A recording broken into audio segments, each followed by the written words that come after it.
Peter McKenna, Councillor McKenna. And this meeting is going to provide department by department high-level budget overview for the benefit of council and of course for those of you watching. To start the meeting, I will provide our land acknowledgement. And on this Tuesday, January the 17th, we acknowledge that this sacred land on which Smiths Falls is now located has been the site of human activity for over 10,000 years and is rich in Indigenous history. The land is the ancestral and unceded territory of the Algonquin Anishinaabe Nation, and we're grateful to the Algonquin ancestors who cared for the land and water in order that we might meet here today. We are also grateful to the Algonquin people for their contribution in the making of the Rideau Canal, which runs through Smiths Falls. We're mindful of broken covenants and the need to reconcile with all our relations. Together, may we care for this land and each other, drawing on the strength of our mutual history of nation building through peace and friendship, being mindful of generations to come. And as I mentioned, this is pretty much a sole budget agenda item, but having said that, does council see any reason to amend the agenda? I'm not seeing any. No. So a motion to approve the agenda, moved by Councillor Robinson, seconded by Councillor Miller. All in favor? That's carried. Thank you. Any disclosure of monetary interests? Seeing none. We have no delegations, no adoption of minutes because of the nature of the minute. And so we'll Mr. Chair. Right. Yes, sorry, I do. I do have a conflict. Oh, sorry, Councillor Robinson. Yeah. When the police services budget is presented, because my daughter-in-law is deputy chief, so I need to be excused for that. Very wise. Thank you very much, and I apologize for missing you. Seeing no others, we'll go right down to priority issues. And this is the budget department presentations that I understand staff have been, the managers and the directors have been asked to limit it to around 10 minutes and then allow some time for discussion afterwards. And I don't know if CEO Morris wants to have any words of wisdom before we start, or we just jump right in. Yes, Mr. Chair, that doesn't provide any pressure, being expected to provide pearls of wisdom. But what I can say is that each department head will focus really on the capital budget request. I think that our interpretation is that's where members of council wanted to have some more discussion. And then each will talk a little bit about changes in the operating budget between the 22 budget and the 23 budget. So we'll try and limit it to what's changed and the capital budget. And of course, last evening's decision on Confederation Bridge fundamentally changes the capital budget. And the shortfall, you'll recall, was 1.7 million. That has been reduced to about 400,000. So we've narrowed the gap considerably before even presenting. So with that, my request would be to let the presenter go through and then ask questions at the end, if that's acceptable. At the end of each presentation. Correct. Yes. Yeah. Okay. Great. So thank you. So thank you, Councillor Robinson. I know you'll turn off and tune out for this next one. We're delighted to have Chief McGilvery start us off today. So welcome, Chief. Over to you.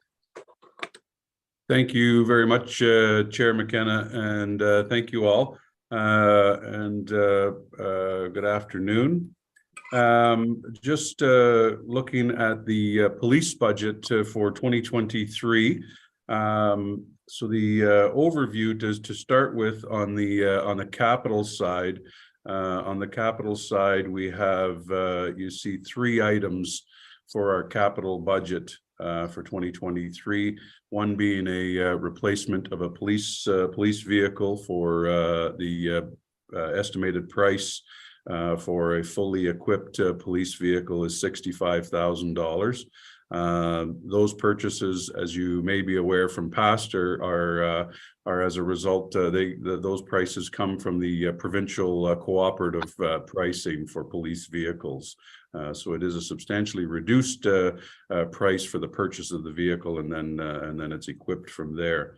The other items on the capital budget for police, we have a $25,000 item that is part of our next generation 911 system that is going to be coming into play. It'll be phased in over the next couple of years. It is mandatory. It's a municipal requirement. The fire chief, the fire service, and the police service administer it, but it is a municipal requirement to meet the requirements for next generation 911. We have already put aside $75,000 on the police side. Looking to put another $25,000 aside. I can speak to that a little bit more in a moment as far as what the cost, the estimated cost for our NG 911 system, if that helps to answer some questions. And also some funding that's recently just been opened up from the province with regards to there's a $208 million envelope that's been opened up for funding for municipalities that the fire service and the police service have put in an application for. So the hope is in receiving some funding through that grant stream that will be able to offset some of the costs for both police and fire for NG 911. The last item on the capital budget is a $50,000 estimate that's been put in for relocating emergency radio equipment and tower equipment from the water tower, from the existing water tower. That item was put on. Obviously, there's been discussion with regards to obviously the new coming water tower, and at some point in time, if the decision is to remove the existing water tower, that equipment would have to be moved. And having some preliminary discussions on that, the estimated cost will be dependent on where we ultimately relocate the equipment, but roughly $50,000. I would like to indicate there has been some discussion through the managers as to what the possibility is of that occurring in 2023, and that sounds like it in all likelihood that the existing water tower would probably still be there by the end of this year, and if that was the case, then certainly that item could be moved to 2024's budget. So I would certainly bring that back to the Police Service Board if council's was comfortable with removing that item, or comfortable with the fact that the water tower would remain till the end of the year. I would bring that back to the Police Service Board to remove that from the police budget. I just caution that if things moved ahead quicker, that there is that is still on the table. That is really all the requests for capital budget. Just a high level with the operational budget, we're sitting at a little over $5.2 million. The increase from 2022 to 2023 is approximately 3.6%. I can advise that most of that increase, as has been discussed by other directors as well, mostly inflationary costs, contractual costs, insurance and benefit cost increase, operating cost increase. So that's really the bulk of the increase for 2023. There's no new staffing requirements on that, although we've had some new staff, but it's replacing other staff. So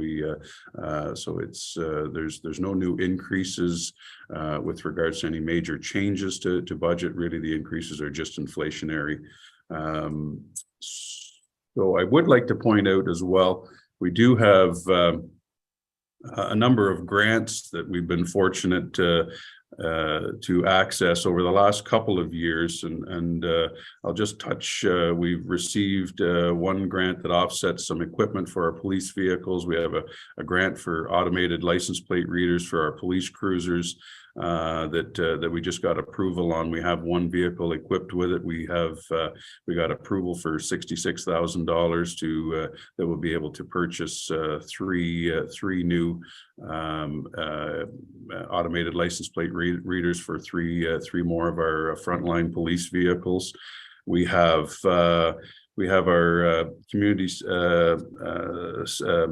safety and policing provincial grant stream that we get that we've been successful with for the next 3 years. This coming year gives us about $17.5 thousand, and that goes towards some programs and some funding for staffing requirements and training requirements for things such as human trafficking and different investigative interviewing types of training.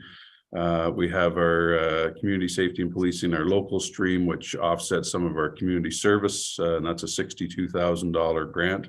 We have our festive ride grant, that's $9,000.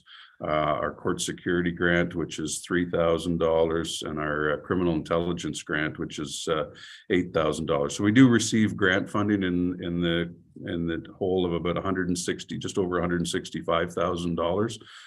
That offsets a lot of operating costs, equipment costs, training costs, and some staffing costs as well. So those are good that we have all of those. We also we're coming to the end of a cycle with our mobile crisis response for our mental health team that we team up with Lanark County OPP, our Lanark County Mental Health, and our officers and nurses.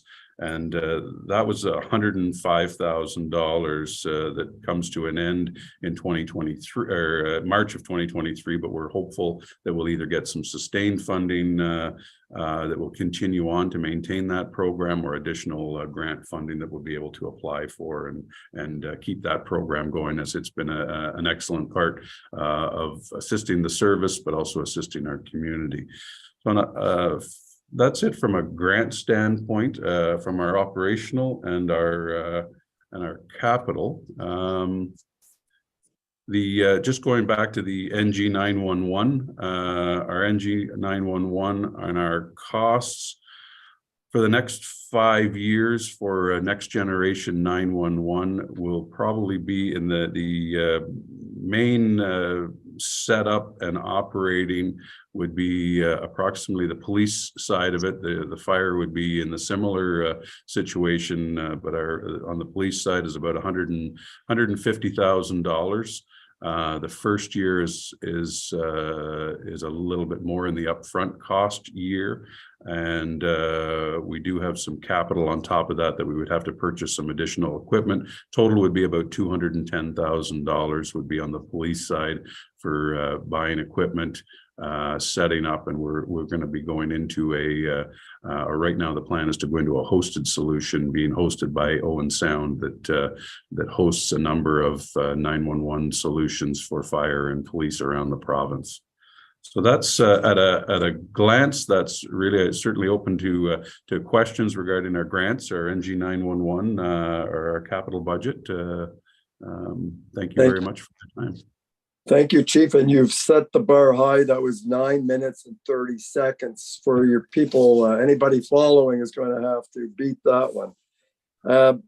I'll turn it over to see if there's any questions. Councillor Brennan. Thank you, Chief, for this. And I'm intrigued that with the water tower piece and the 50,000, of course, that's going to be paid out when it happens. I would be comfortable with putting that off till next year. And I guess the question I had was, and we do have to have a discussion about what to do with that tower going forward, but and maybe CO Morris can answer it. What else is on top of there that is going to have to be moved? Do we know? I will refer that question to Chief Cheeseborough or Mr. McMunn. I'm not sure what else. I know there are other attachments to the tower, but I'm not sure to what extent. Yeah, please, Chief. Thank you, Mr. Chair. The other equipment that's on there is for Lanark County. They have a good portion of the equipment on there for their infrastructure for the communication. So we, in our discussions yesterday at the management meeting, I have reached out to the county to advise them that between now and an undetermined period, there is the possibility that the tower and the equipment on the tower will have to be relocated. Anything else, Councillor Brennan? No, just that that little item there, and I'm supportive of your other capital items, Chief, of course, and we talk about police cars every year, and that's just a thing, and you know, I would just say you know, a 3.6 increase overall in the budget is half of inflation. So I congratulate you and the Police Services Board with the realization that the majority of your budget is salaries, and you've done an excellent job in terms of finding other money to give us great service here. So thank you very much. So I have Councillor Miller, Thank you. and then Councillor Miller, and then Mayor Panko. Thank you, Mr. Chair, and thank you, Chief, for your presentation, and congratulations on all your grants. That's I know how much work they are to put together. I appreciate Councillor Brennan's comment that the water tower relocation piece could probably wait to the 2024 budget. I had a question, if you could just kind of give me a little lesson between you and Chief Cheeseborough. It looks to me that we have two 911 systems. Is that the case? Are we duplicating? Could we bring those together at some point? Could you just kind of walk me through that? Sure. No, they're not two 911 systems.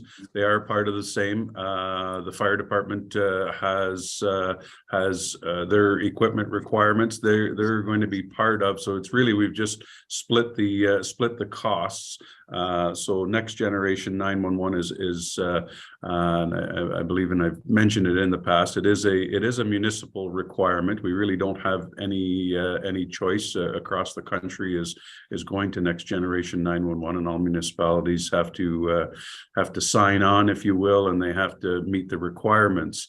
The requirements are by the sort of drop deadline is March of 2025. I know that sounds like that's a long time away, but it's not. There's a lot of requirements that have to be put in place. We're hoping to be in a position by the end of 2023. There's a lot of moving parts to that. And so both fire and police have some work to do. We've done a lot of work with, we're using a number of smaller police and fire services are using Owen Sound.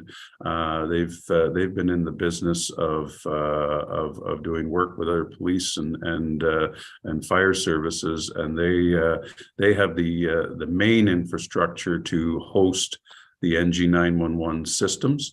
So it would be part of a hosted solution that we would piggyback onto. It makes it a lot cheaper for us, makes it a lot easier to, on the maintenance side, they have a lot of IT staff and staff in place to maintain the infrastructure and to operate the system and download the 911 calls to our dispatchers here. So that's essentially how it works. So we've gotten a quote from Owen Sound, and it's a 5-year quote that includes some of the equipment and the cost of operating. And then we do have some other capital that would be coming as well, that would probably come out of what we have already built up for the first in the first year. And yeah, so it's that's as I had indicated, the overall cost for police is probably just over 200,000. And that's for a 5-year period. And as I said, the bigger chunk of it would be up front for startup costs. I think does Thank that you. answer? Yeah. That Thank you. helps. Thank you. All right. And as far as the water tower question as well, I will bring that back to the board. I think if council is comfortable that that's not going to be proceeding, then certainly I think the board would be comfortable in removing that from the capital for 2023. I hope the tower stays up until we're ready to take it down. Mayor Panko and then Councillor Quinn. Yeah, thank you, Mr. Chair. And my thoughts are the same as Councillors Brennan and Miller. And just wondering if Director McMahon can maybe speak to the water tower issue. Understanding we've got detailed design and major in-ground work before we even begin building a new water tower. Then of course the old won't be decommissioned and the new one's up and running. So to Director McMahon, is there any possibility or probability that we would be addressing the issue for moving the old water tower in 2023? I think through the chair, I think it's a pretty safe bet, Your Worship, that we would not see the old tower removed in 2023. Currently, right now, we have received proposals from about 5 or 6 different proponents for engineering services for the detailed design of a new water tower and associated trunk main. So there will be a report coming to council on the 30th of January to award that. Myself and my team have reviewed the proposals and scored them accordingly. So that'll be all subject to the report that council will see. So anyways, to answer your question, I think it's a long shot, and I'd be comfortable in saying we won't see the old water tower removed in 2023. Okay, so thank you. And so on that thread, I will agree if we can defer that 50,000 next year. And I think that's something we like. It's going to help. We've got at least a $400,000 issue to look after here, so that will start chipping away at it. So, as long as the rest of council agrees, and maybe we can have that go back to the PSB board. Thank you. Councillor Quinn. Thank you, through the chair. Just a question. I'm very happy to hope that you get funding for mental health, because I do think that was a strong component that needs to still be there. There's much work that needs to be done with that. So let's hope that you get more funding there. Most of my questions have been answered, but one of the things I've always wondered, why do we have all that equipment at the water tower? Is there a reason? Is that the best place for it to be? Is there someplace else that, all this equipment could be? I had this brain crazy thoughts that, someday that water tower would spring a leak and everything that's underneath it would be wet. Anyway, just a question, just wondering. A lot of it is probably a little above my technical knowledge, Councillor Quinn, but the location of the tower, obviously the height of the tower, it's mostly antenna equipment, and so it was put up there, and I'm guessing it was in the 90s, I think, if I recall, roughly when Chief Hardy was chief, that some of the equipment went up there. So we have some backup equipment at the town hall on the tower there, and so it's some of it is a case of height and signal requirement. Some of it as well as obviously spreading out equipment so that it's not all here at the police station as well in the event of an emergency and an evacuation that's required here. So that's part of that reason as to why that is. So I'm just questioning: is there a better place? Could there be a better place? And could there be a place that we could think about putting all these equipment and start moving it before the water tower comes down? Just a thought. We are working, obviously, since the most recent, all the talk of the water tower coming down, obviously that's brought that to a head. So we are looking and equipment. Currently, we were looking at the town hall where some of our backup equipment is, and the tower, the existing tower there.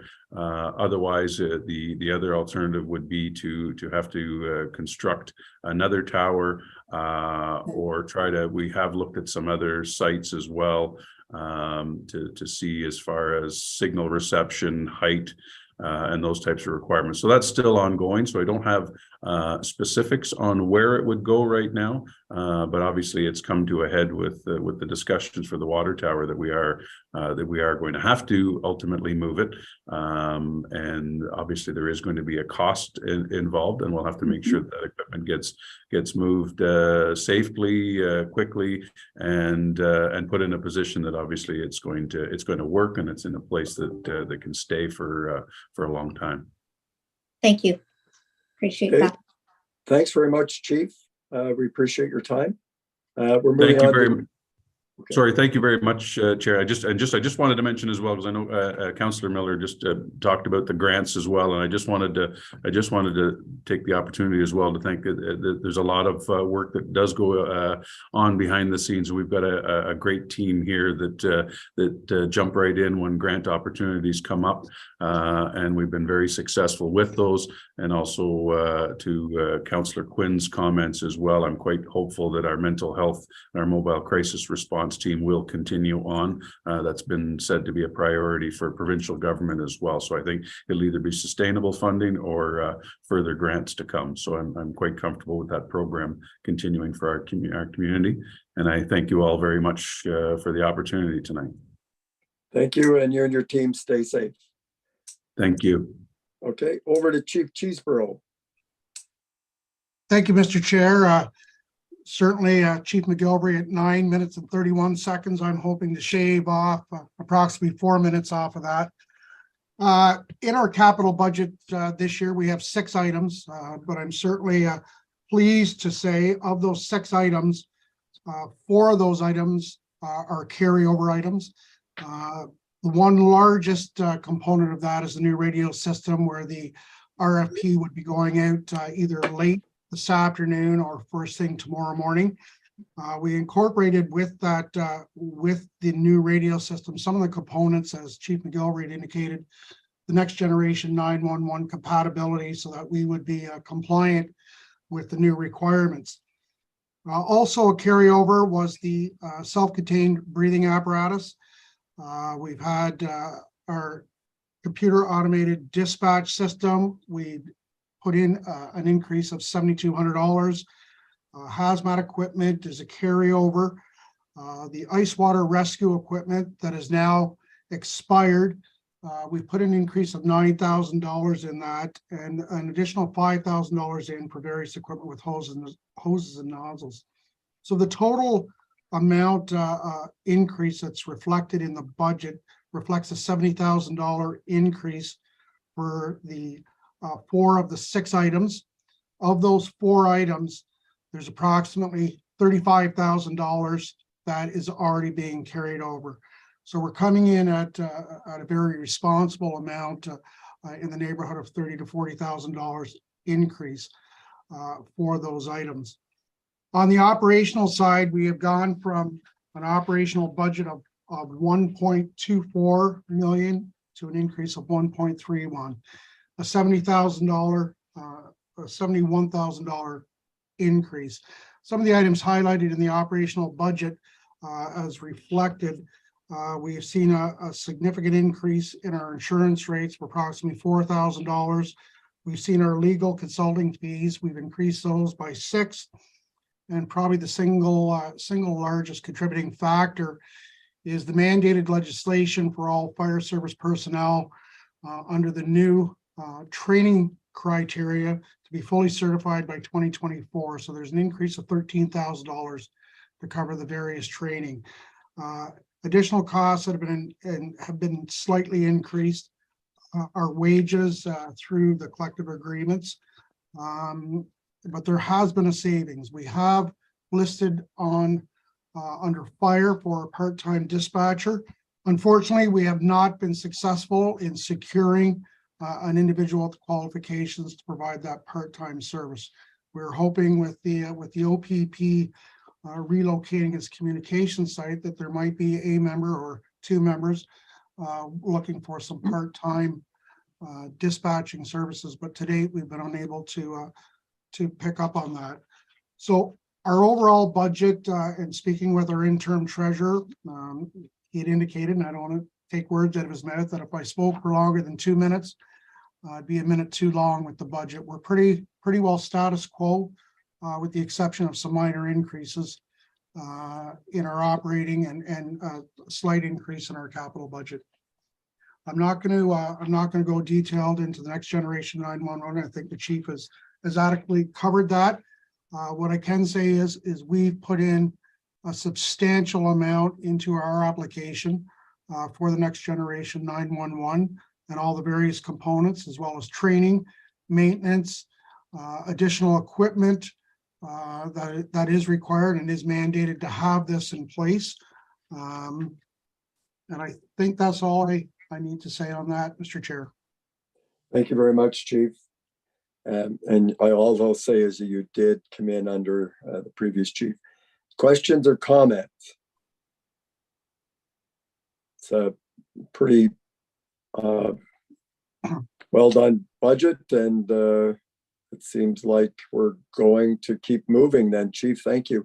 I would encourage, I did attend an AMO conference and got a presentation on NG 911, and perhaps at a future CAL we could get council brought up on the merits and the potential of that new system in the not immediate, but at some time in our. Well, it will. in the next. Yes, will the new system, as the chief had indicated, it's pretty onerous process to go through. Dealing with the province, they have not released how that $208 million is going to be divided, whether it's by population, by volume, by calls. They've not indicated how it's going to be proportioned out, but certainly it's going to provide enhancements to those individuals that have disabilities or speech problems to be able to communicate through a 911 system. So it certainly is an enhancement. And we're quite hopeful that both applications are successful as submitted. Thank you very much, Chief. We're moving on now to Director Costello and Corporate Services. Welcome. Pulling up my screen there. Can you see that, Mr. Chair? Yep, okay. It's great. So my presentation may be even shorter than Chief Cheeseborough's. There's only two main variances in the corporate services budget for 2023. There is no capital items. The main change that you're going to see is a change in the budget for information technology for that department. We've budgeted $150,000 in operational in 2023. And it's going to mostly be used for our licensing for Office 365 for all employees, as well as multi-factor authorization, cybersecurity contract, as well as our contract with our third-party contractor who looks after our IT infrastructure, as well as backup for all of the information we have stored. As council may recall, this is coming forward from a recommendation from our auditors in 2022.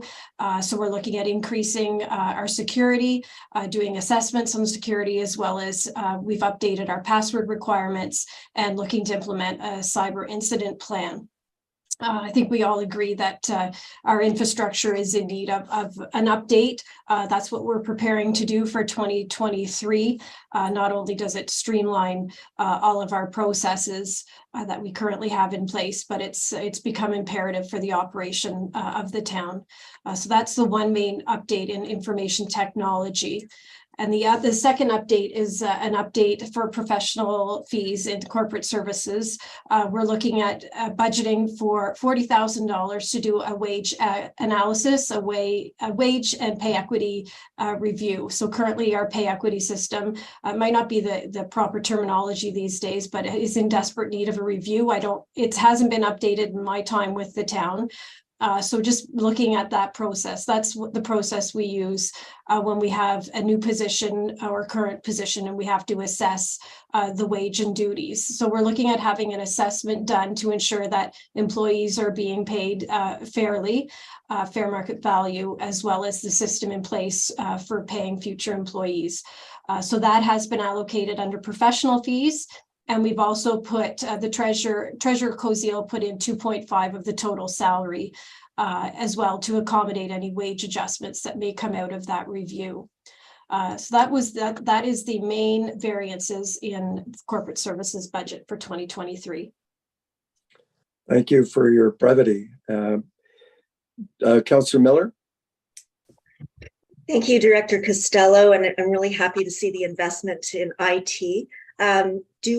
Just a clarification question, do we have the internal capacity to implement the IT upgrades, or are we contracting that work out? So it's all being contracted out. So last year we hired an IT technician. And at that time, when we hired the IT technician is when we started to contract out looking after our IT infrastructure. So we contract out the infrastructure work, and we have a technician on site to do the day-to-day working with staff for issues and being kind of the liaison between the third party and staff as well. Thank you, and I support your recommendations for the budget. Thank you. Any other questions or comments? Mayor Panko? Yeah, thanks, Director Costello. I think they were very wise moves. I think as Councilor Miller indicated, the investment in IT and especially on the security front, we hear every day of attacks. We've had some challenges ourselves from time to time with the website and also the pay equity. We're in a day and age when we need to make sure that our staff are fairly paid, and doing it in this manner is and building on something that's probably, as you mentioned, probably 30 years old now since it was last completely reviewed. Just the right move. It's just doing the right thing, ensuring that we are fair and we're hiring new people. They're fitting properly into the system. They're slotted where they should be, and we need to be very competitive in this environment. So, good progressive moves that I'll support as well. Thank you. Thank you very much. I'll just make a comment here on the IT, and I've mentioned it very quietly, and I think next year I'll really be hammering the drum around that. Is when we looked at investing in IT and doing it in the piecemeal fashion that most organizations do, you've got a problem, you invest in it and you fix it without a broader digital strategy, or we're used to the term master plan. I would be promoting this year, but for sure next year, that there's a master plan for our digital services that covers everything from how we interface with the public. All aspects of our lives have become digital, and the municipality is no different. So I really would encourage us next year to look at that broader framework. It's the master plan. We're familiar with that. It guides us over 5 or 10 years and would point out some of the issues that we haven't even thought of. So just flagging that for future consideration. I've made a note. Thank you. Thank you. Okay, I'm not seeing any other hands, so I'll ask the library. Ms. Foster, are you with us and ready to talk about our last? Great, Amanda, welcome.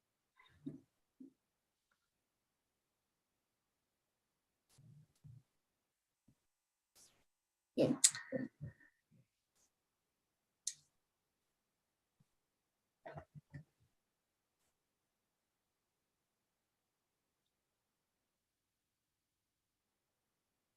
Okay, so the big thing with us is the proposed renovation, which has been proposed for quite a while, as everyone knows. And just a reminder, it's for the children's area, so it's up here. So that's where the addition would be, and there'd be a complete renovation of the whole floor.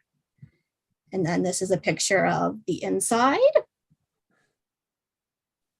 So we've had a couple of them, but the most recent Class C estimate, which was about a year ago, put us at $1,206,700. Just at the last board meeting, which was a week ago, we got talking about the cost of being out of this building. With the renovation proposed to be 10 months, we're figuring we'd be out of here for a year. So there'd be, cost incurred there, rent, moving, that sort of thing. And the other thing is the board decided it would makes sense to do some other work at the same time. Our front door, which we thought could just be refinished yet again, we had a heritage carpenter come look at it, and he was like, it needs to be replaced. Like, it's just too far gone to refinish again. So there's cost there. And just, it would make sense probably at the same time when we're closed anyway to do things like painting the other levels. So the estimate for all that's probably about another 80,000. Some of the things, it's a little bit of guesswork. We have no idea what utilities would cost at the temporary location because it hasn't been rented since it's been renovated. So there's, some of it's a little bit of guesswork. So 840,000 already funded. There was 540,000 that was donated. And there's 300,000 in reserve from the town from, I'm not quite sure when, but quite a few years ago. So that leaves us at 446 that's not funded. I mean, on top of that, there'd be a bit of furniture to buy, but we're pretty confident in fundraising for that. We've had some, informal promises of money there in terms of donations. So in terms of the operating budget, the big thing is the board approved having 2 summer students that aren't funded by grants. Previously, all our summer students have been grant funded, but we've had problems the last couple of years of finding out we're getting funding very late, and at that point just not being able to find students. So if we had students that weren't grant funded, we could advertise for them much earlier, hopefully get students in place before everybody's already employed somewhere else. So those 2 positions specifically would be a coordinator of tutoring and programming. So they would be here from May onwards and able to really help with planning because, with our level of regular staff, it's a little challenging to get everything planned for the summer. So they'd be able to help with that. And then the outreach assistant would do a lot of work out in the community. We have a library bicycle that we just didn't have the staff to really use last year. So they could go out and do story times at parks, that sort of thing, be out in the community pretty much every day, weather dependent. So those would be the 2 positions that would be added. And we have, of course, applied for grants, for tutoring positions, a programming position. It's not that we wouldn't do that as well, but it would be nice to at least make sure we had a couple of good students in place and, had this program run more smoothly. The summer is really busy for us, so we really need the help because our regular staff is, really, it's a challenge to get the program all done with just our regular staff. So that's really all I have to say. Thank you very much. And you'll just pop that screen back down. Everyone's doing so well sticking to the timelines. Questions or comments from my colleagues? I have a couple, if I may, Amanda. When was the library last complete a strategic plan or a long-term plan? We're kind of in the process. We have a strategic plan that's, I'd say, pretty much done. It just hasn't been finalized and approved. Okay. And when I went to the Christmas reception put on by the Friends of the Library, I believe, or the library board. Yeah. There was talk there that the board has not actively initiated a fundraising campaign for this project until they had a sense of it's a go. Do you have any information on a fundraising campaign to help with this? Yeah, we haven't actually done anything officially. I know there's been board members who kind of, talked informally with people in the community, and it does sound like there are people who are willing to donate, and we figure there would be at least enough donations to cover new furniture upstairs and that sort of thing. Okay. All right. Thank you very much for that. CEO Morris. Thank you, Mr. Chair. So for clarity, the figures that Amanda shared with you are in the first draft with the exception of the $80,000 that was approved just last week by the board. So the capital budget that you have, the first draft, does not contain the additional 80. And it is our intention to incorporate it into the second draft of the capital budget. So you can consider that an $80,000 increase over what you have already. Okay. And I'm assuming that if we were to modernize, I think there was a lot of discussion around energy, insulation, upgrading, all of that, that there may be even, maybe we wouldn't reduce our operating heat and hydro, et cetera, but we might be able to hold the costs or something with a better, a tighter seal around inside the building. I think that's the intention. I know that up where it is currently up there, if you go into like, there's kind of storage attic kind of areas, and yeah, it's just pure cold air up there right now. Right. Okay. Thank you. Councillor Robinson, you wanted to jump in there? Thanks, Mr. Chair. More for interest than anything else, because you had to contact a heritage carpenter, how much is that door worth? Well, I mean, to have it replaced with a replica before taxes, I think I've got the quote right here, just finding it. It's one of these. So it would be 11,230 plus tax. So a tax 12,689.90, and that would be the door itself. The trim could actually, it's in a good enough shape, it could just be refinished, but the actual door would have to have a replica made. And my understanding is the current door isn't quite the original. So if we were going to do that, we'd probably like look and, something with the glass or something, actually get it back to looking like the real original. Oh, okay. Well, thank you. Mayor Pancho? I'm glad Councilor Robinson was sitting down when we got the figures for the doors. But I guess that's the reality we face with heritage buildings like this. Mr. Chair, would you like to have a discussion on the renovation? And this has been simmering probably 4 or 5 years now. And we now are much closer to the possibility, or it's in the budget for this year.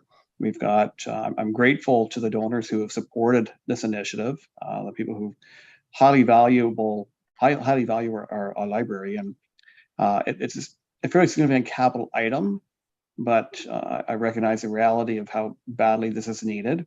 And also the reality is probably going to get more expensive every year we wait. I know the figure now is higher than what it was when it was initially estimated 4 or 5 years ago. So if you'd like to have a discussion on this now, as to whether we leave the budget, chip away at it, defer it, whatever. But my preference is we move ahead this year and enable this project to be started and completed, and get something that's probably long overdue. And recognizing even the challenges they may face in trying to find a new location, even a temporary location. Amanda, I assume you've probably been working on that.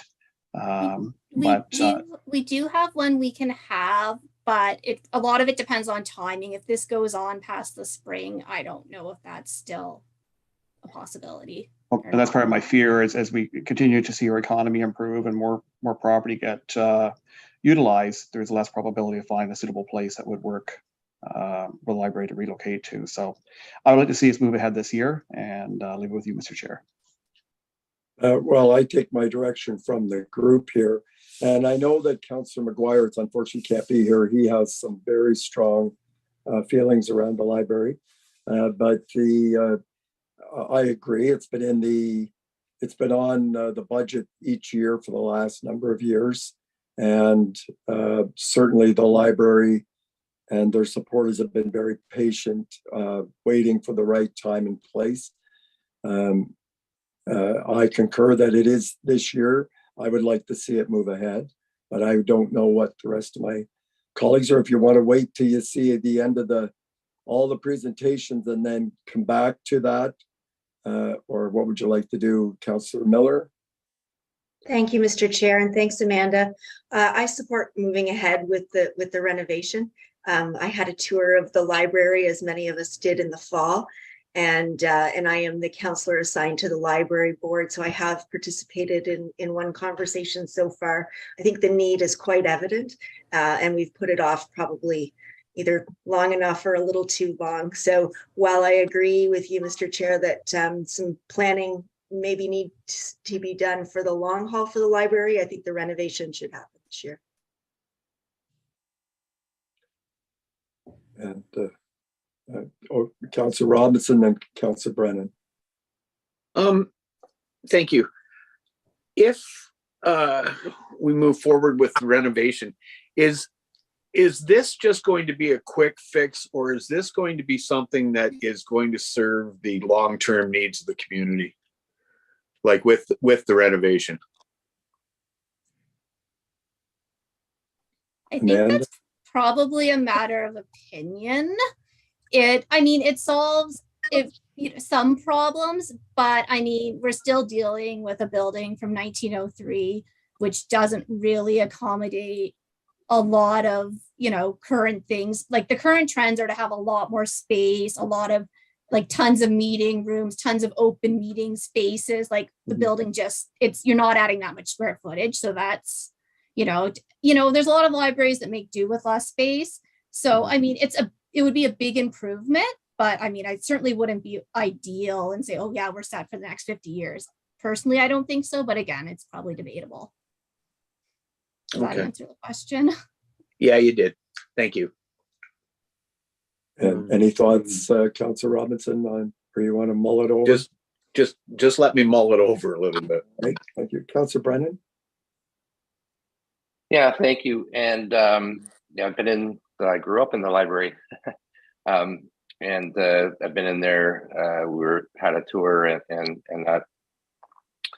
And I'm just I've been part of council when this has come up before, and that's why there's a reserve there, because we've always put aside some money for it. And I do have a little trepidation. We're still $350,000 short on a huge capital budget year. I'd be happy to put some more aside. I'd be more comfortable with knowing what a strategic plan would look like for the library. And I can't remember, the last renovation was partially funded, I think, through Trillium. But I'll have to, I think I'll wait until we get through some of these other items and see where we're at. Okay, thank you. Anyone else? Councillor Quinn, are you waving at the camera or at me? Thank you.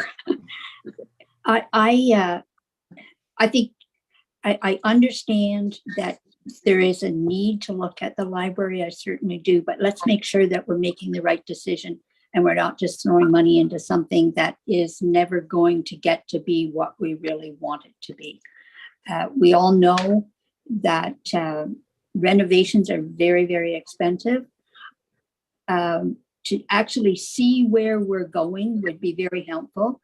And I think this is something we really have to look at. I'm not saying no, I'm just saying let's tread carefully. And a strategic plan would be very helpful in all of this. Put a little bit more money aside for the library, but let's take our time as we move forward and make sure we're doing it right. Just like the town hall, let's make sure that things were done right. And they ran into all kinds of things when they got into the town hall that they did not anticipate. And that's what happens in old buildings. So let's be cautious as we go forward. Thank you. Councillor Robinson? I'm not against the against the library at all. I used it quite a bit when I was younger. And I'm kind of leaning towards the way that Councillor Quinn just said. It's a big project, and if we're not sure that it's going to meet our needs, like, are we wasting our money, or should we be looking at looking at building a new building? Like, I don't know. It's like, that's an awful lot of money to to put in. And you said it was $1.2 million basically, but that was a year ago. I'll bet you those costs are astronomical right now. I'm not against doing it, but I'd like to wait a little bit. And I think maybe, if we could see the direction that you're going, I might be a little more comfortable saying, yeah, we can put more money aside. But I'd kind of like to wait until we see a little more.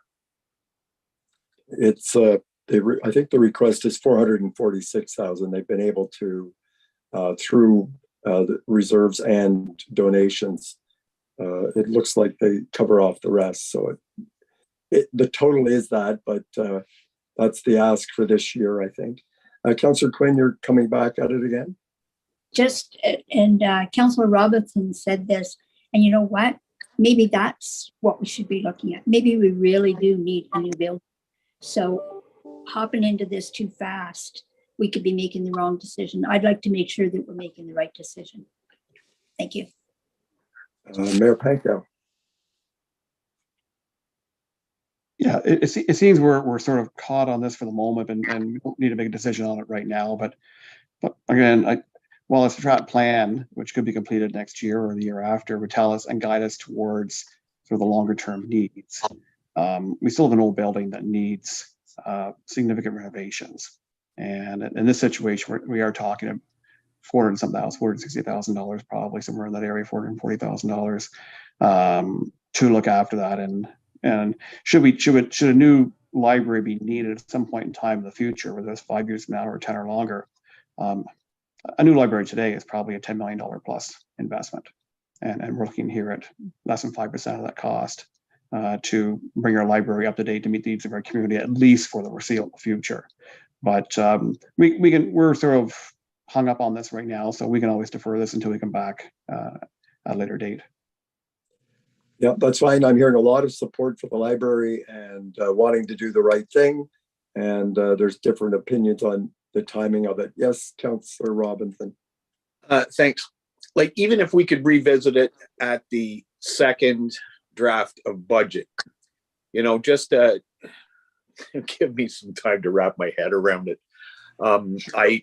It's an awful lot of money. And I realize that you've got all kinds of money right now. You've got a shortfall, but I'm getting stuck on the age of the building and the proposed amount of the renovation. But with today's cost, I'm wondering if that's even going to be close to the right figure. So that's my personal problem. Amanda? Yeah, can I just add two things? I will say that when we had this most recent Class C estimate, we were expecting it to come in much higher than the previous one. And it was higher, but it wasn't, I'd have to look it up, but it wasn't all that much higher. And I think the big thing with going ahead with the project is the lack of accessibility. We currently have one floor that is completely inaccessible. So we do get a lot of complaints about that. And, as a public library, we're supposed to be open to everyone. So I think that's a lot of the cost too, is it's a lot of work to be able to get the elevator all the way up there, because when they did the project 20 years ago, they did the 2 levels because they didn't think it was even possible. So this, I think, takes a lot of complex engineering to be able to make the roof accommodate the elevator. So I do believe that's a lot of the cost. Thank you. And you're right, Councillor Robinson, this will be revisited at the second draft.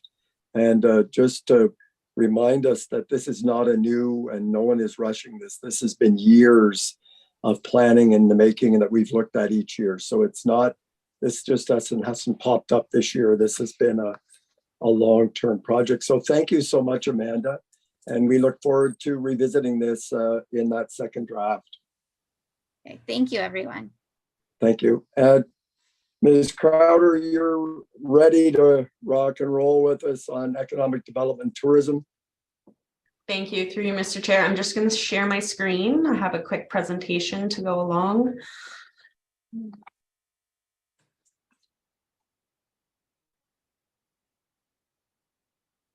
Everyone can see that? Yes, thank you. Great. So thank you for allowing me to be here and providing a quick overview of the department budget for 2023. Our department's key functions encompass economic development and community development, tourism development, and corporate marketing and communications.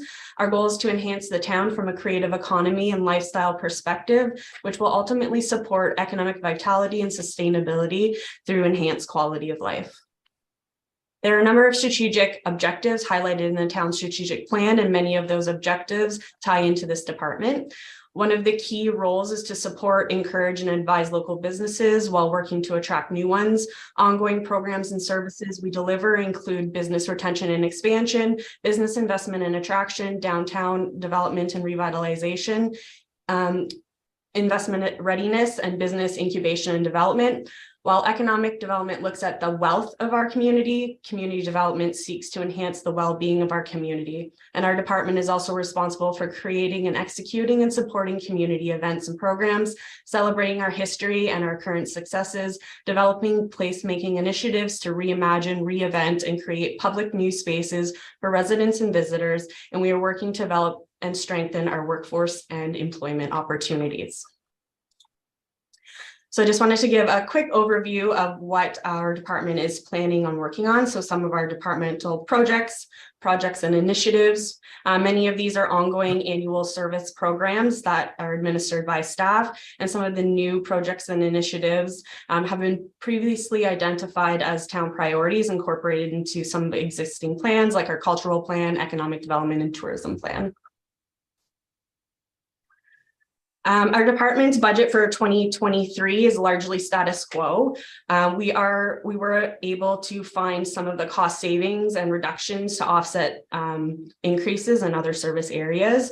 We're requesting a capital budget of $50,000 for the development of a Center Street master plan, which you heard last night at COW. Some of the major increases with our operational budget include increased service levels, as well as revenue capacity at Heritage House Museum, which assists to offset the cost of programming services. However, to continue to maintain programs and services, as well as offer new ones to our growing community, a small increase into resources was required. And this includes a part-time position being upgraded to a full-time complement, who will also assist in executing other town-wide community and cultural events like Canada Day.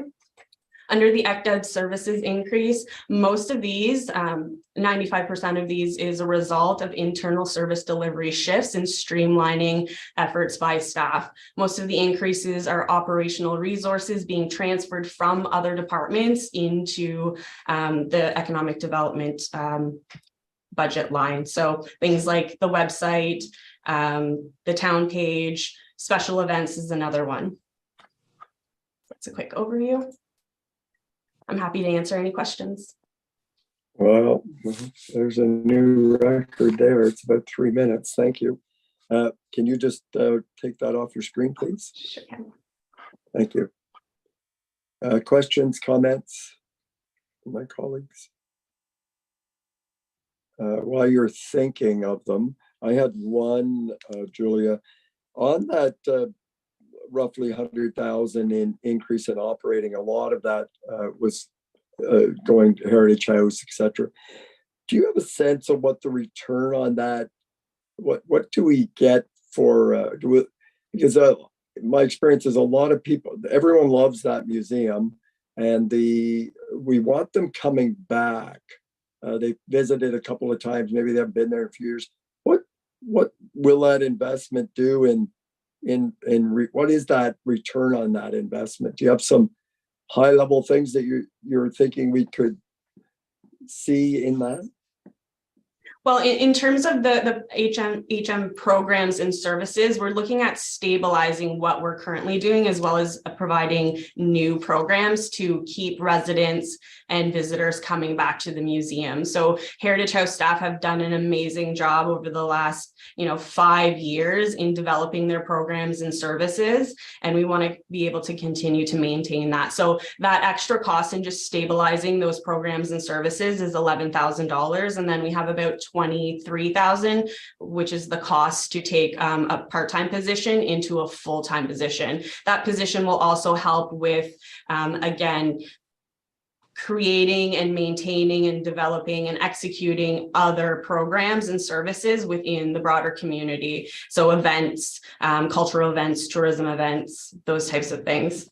So I think the benefit to the community is having Heritage House and the programs and services that they deliver. I don't know if that answered your question. I don't have a specific number for you in terms of monetary returns, but they continue to generate and increase the revenue, and we take advantage of as many grants as we can to help offset some of those costs. Again, Lisa and her team are great, and they really look at providing exceptional service at the least amount of cost. We just want to be able to ensure that they're resourced properly so they're not struggling and they don't have to constantly rely on grants in order to do that.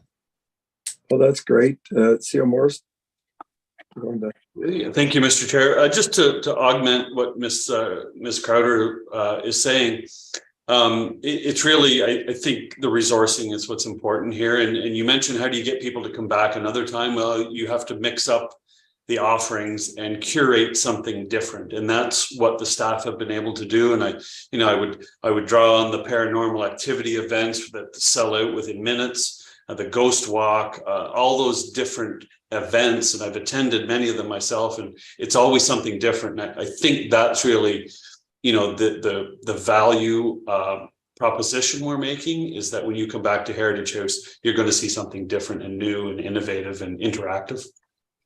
And that takes resources. And I'll just remind council, about 5 years ago, I guess it was 6 years, we did a service review that led to reductions at Heritage House. And while we saved money, we cut back on our programming. And I think what we're seeing now is restoring programming to make it an attractive venue that people want to return to. Oh, the timing is very good as tourists are starting to get back into the swing of things. Before I go to Councillor Brennan, because I got to start it, could you just talk about the synergy with Lanark County Tourism or Leeds Grenville Tourism, and how we align together, or I don't want to say compete, but how do we together we're stronger? You've got formal relationships with those groups? Yeah, they're a formal partnership, and we look at them from a regional perspective when we try and align what's happening within the region as well as what's happening within Smith Falls.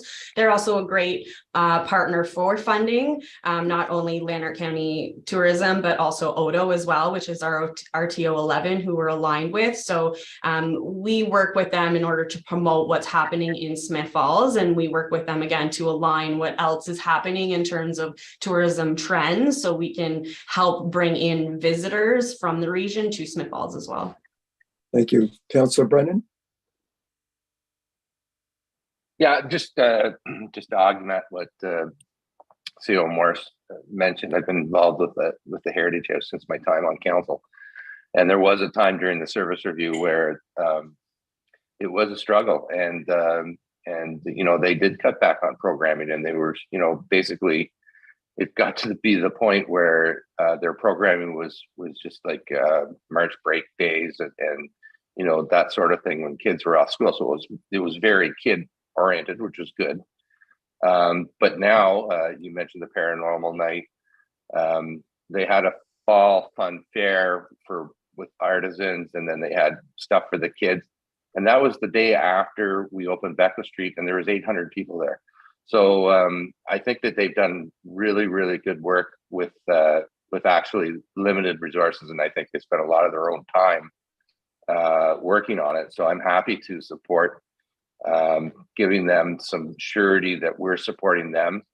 And Julia mentioned the Canada Day, and they ran the movies from Under the Stars for us as well. So happy to support the Heritage House, of course. Okay, thank you. Councillor Quinn. Thank you. I would like to see a breakdown of what they're doing, so I can have something in front of my eyes, so if that kind of thing could happen, then it's like we know what's going on there. But I'll tell you one thing, they have the potential, I believe, to draw more people there.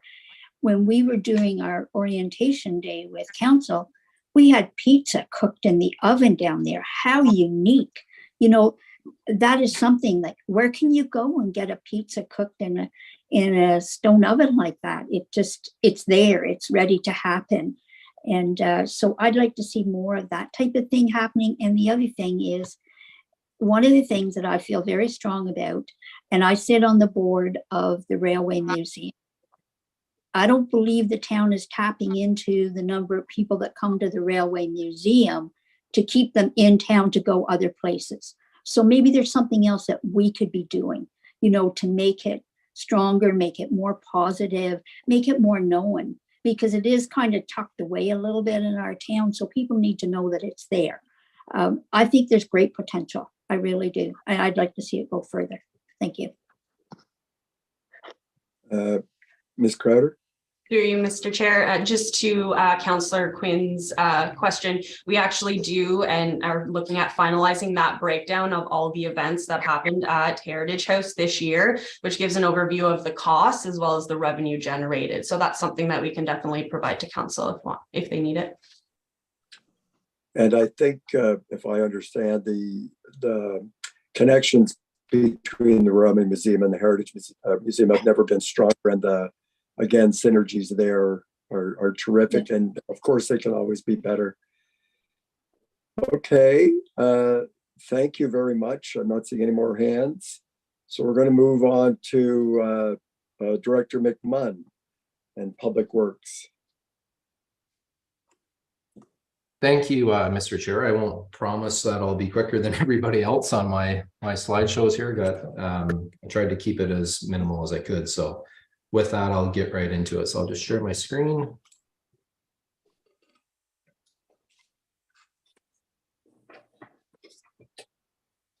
And can everybody see? Yes, thanks. Okay. It says proposed 2003 proposed operating and capital budget overview.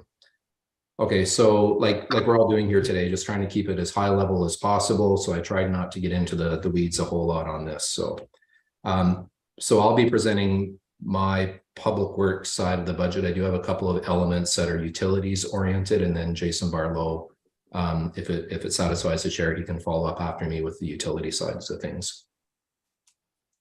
So operational variances from 2022 to 2023. You will note that we do have shown in Public Works approximately $100,000 in salary increases, and this was solely due to we're not adding any staff on the operational side. We're not adding any staff on the administrative side to the Public Works Department. That was solely reflective of the shift of water distribution from Public Works over to the Utilities Division. So that did have an allocation of staff's time and their associated percentage of their wage shifted solely to the tax base, I guess, for Public Works, if that makes sense. So about $100,000 in tax, or sorry, in salary increase in Public Works, but attributed to moving water distribution over to utilities. You will see a payroll increase in engineering, in the engineering division for the addition of one civil technologist, and I know this has been discussed at the council table. I'm interested in adding a staff person for inspection and assistance on contract administration for projects such as Catherine Street, which is another project we're looking at for 2023, obviously subject to council approval. And this position will afford us to really bring the inspection and contract services back in-house and not have to rely on consulting services for a Catherine Street, for a George Street, for Maple Avenue, projects like that that are identified in our asset management plan for the next 10 years going forward and out from there. So what I'll just note on that is that's been my experience in my municipal career starting in 2004 with the city of Brockville. That's exactly what I did. I gained a tremendous amount of experience, and I found that there was a tremendous amount of value for the municipality in those positions, and maintaining control of the project, I guess, right from soup to nuts, start to finish, if you will. So that's what that's about.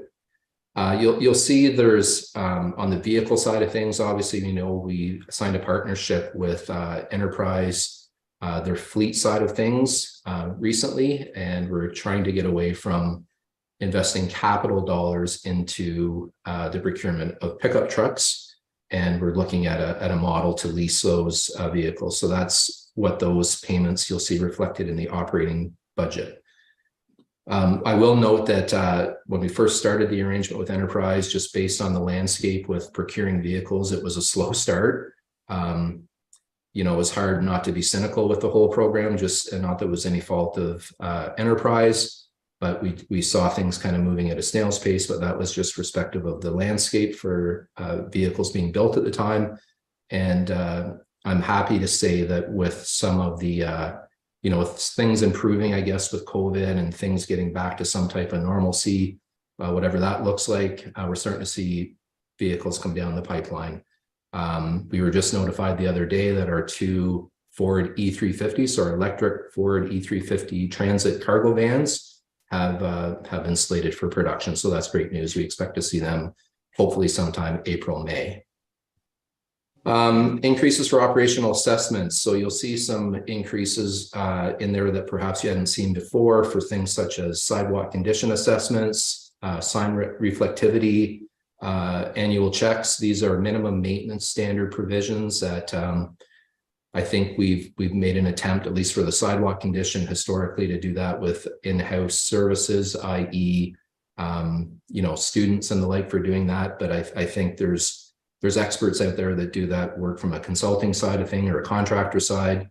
And my interest is to get them done properly to inform what we need to do for future budgets in terms of rehabbing sidewalks and making sure that we have proper signage out there with proper reflectivity. Generally speaking, we've had increases for materials and supplies, contracted services, such as, you know, on the supply side of things, fuel surcharges we're starting to see show up on a lot of our contracted services billing. And again, that's just a result of the market landscape out there today. Another operational variance you'll see is waste management contracts, which were renegotiated with GIM over the period of 2021 and 2022 due to a provincial shift to full producer responsibility. There was amending agreements increases, if you will, that were negotiated with GIM in 2021, but not reflected in the 2021 proposed budget due to the timing of those negotiations. The 2023 budget figures are reflective of not only the 2021 increases, but also what we see for negotiated increases in 2022. So we went through 2 rounds of renegotiating those contracts. Recently last fall, when we found out when our transition date is July of 2023, and we've got the ball moving well on that, signing agreements with CMO, so that's what that's reflective on. So you'll see some increases on our waste management side of things, which is offset by some savings, obviously, on the processing and collection of recyclables. And we'll certainly see, once we get into full producer responsibility at the end of 2025, we'll see us completely get out of the business of recyclables altogether. So now I'll dive right into, I'll try to be quick here, Chair, getting through our proposed capital projects. These are not all of the projects. These are the large significant ones that we have on the books. As we talked about earlier, we've got the water tower and associated trunk main upgrade. That's an estimated at $6.3 million project. We've received $3.66 roughly million in ICIP green stream funding, and there will be a COW report coming to Committee of the Whole on January 30th to award the detailed design assignment.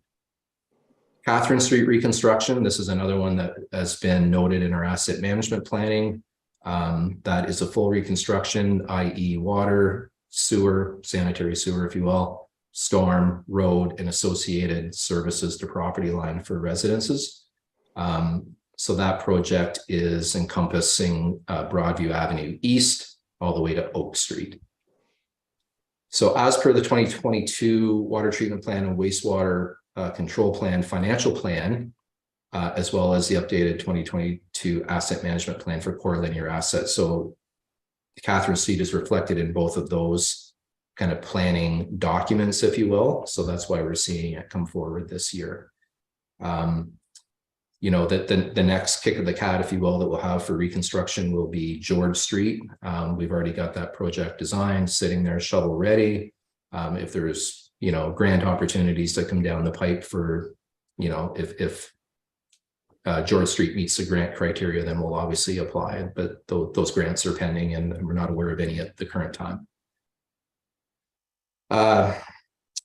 Yeah, so for Catherine Street, so the design is done. That was completed by Ainley Group back a couple of years ago, and the tender documentation is being compiled in-house by staff.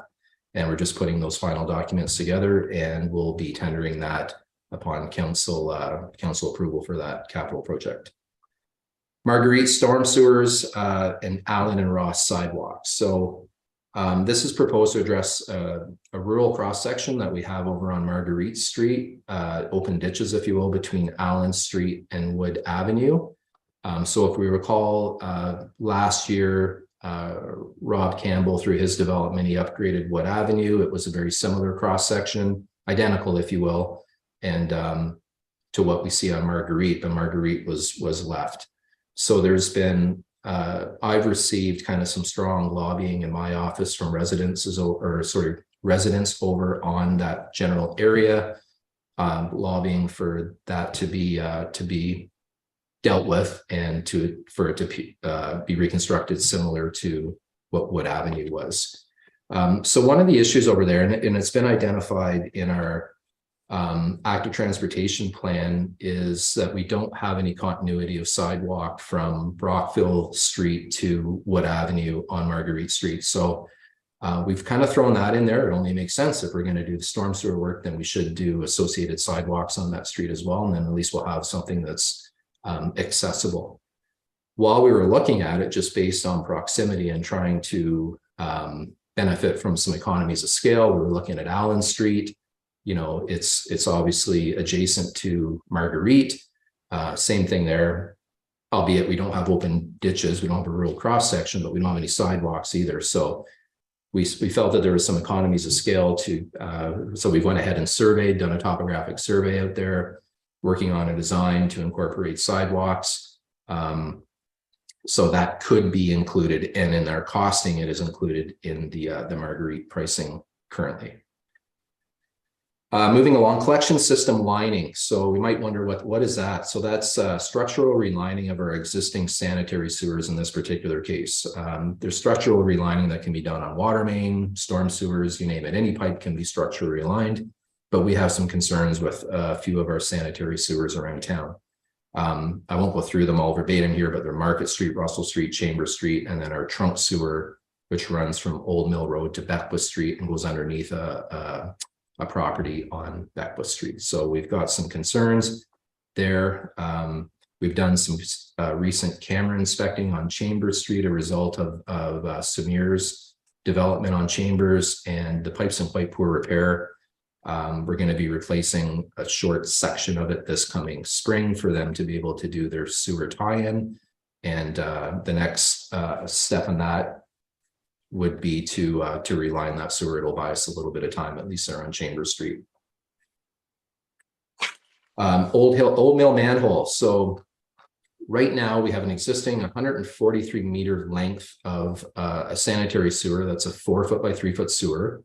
Ontario provincial standards state that sewers should not be any more than 80 meters in length before you come to a manhole.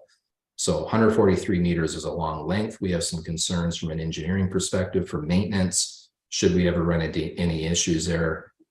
Not too many camera inspection vehicles there that can do a 143 meter run. So again, that's just a risk mitigation thing we're looking at, as well as 143 meters, install a manhole. So there has to be a manhole installed. So that's that next line, install a concrete structure for risk mitigation. Confederation Bridge, I don't think there's any need to discuss that. That was, we got our direction last evening from committee. ACPM, that's our asphalt, concrete, paving and milling program, trying to kind of rejuvenate that, if you will. I know there was some work done in 2021. And just trying to keep that program going so we can address some of our road needs around town. And our transportation master plan. So the RFP has been drafted in-house by my staff. This was noted as a priority item in the previous strategic plan. And when completed, this will be a policy document similar to our active transportation plan, similar to our waterfront master integration plan. So this will be a guiding document for future transportation initiatives and updates around town. So I'm getting to the end here. Old Slides Road accessibility improvements. We did put money in the budget for that. Sidewalk requirement from Parks Canada Swing Bridge to Lower Reach Park. And again, that's identified in the active transportation plan endorsed by council. Lastly, our couple of pedestrian crossovers, one on Hershey Drive at Air Care Drive. And again, that's reflected in our active transportation plan. And another one that we've incorporated into the budget is one on Jasper Avenue at Vincent. We've received a number of inquiries, had a couple calls from council members, certainly from the public, some concern there, and it makes sense. Jasper Avenue is a long stretch with no controlled crossings. It seems to make sense to put a controlled crossing there, i.e. a PXO, similar to what we have on Beckwith Street here just outside of Town Hall. And so that would afford safe crossing for not only children, but anybody wanting to access Lower Reach Park and then get to the other side of the road. And that's my presentation, Chair. If we could, I'd request that maybe perhaps after myself, we go to Jason Barlow, if he's not already on the agenda that way. Yeah, he is following this. You'll just remove that screen. Yep. Before we do that, though, I think we should see if there are questions or comments on your presentation. And thank you. That was 4 minutes long. I really appreciate it. So why don't we start with Councillor Robinson, then go to Mayor Pankow. Thank you, Mr. Chair. I just got a quick question about Marguerite Street. There's only, I think it's 5 houses that are actually involved in that. Why wasn't that done when they were redoing Wood Avenue? Right. So through the chair, we know that there was a cost sharing arrangement between the town. There was a local improvement charge applied to that project that had an impact on the development of Rob Campbell's development. The long and the short of it is that in order to facilitate the construction of a storm sewer to service the development to the south, Rob Campbell's development, there was no requirement to upgrade the storm on Marguerite Street. It didn't have any bearing. We had to go from oh shoot, the name's escaping me, but the street to the south, just before you get into his new development, all the way down to Marguerite Street. There was no storm sewer there before. We had open ditches, but we needed to put in a piped system, and it wasn't dependent on Marguerite Street being updated. You know what I mean? Like, it's a case of getting from point A to point B, and Marguerite Street didn't come into the mix. So one could argue that perhaps there was some economies of scale to do it at the time. Yeah, maybe, but it didn't. It's not identified in our asset management plan. This is solely on here as a result of residents lobbying, if you will, and it's council's decision. It can be done. If it isn't done, then that's council's prerogative. Of course, it's not in our asset management plan.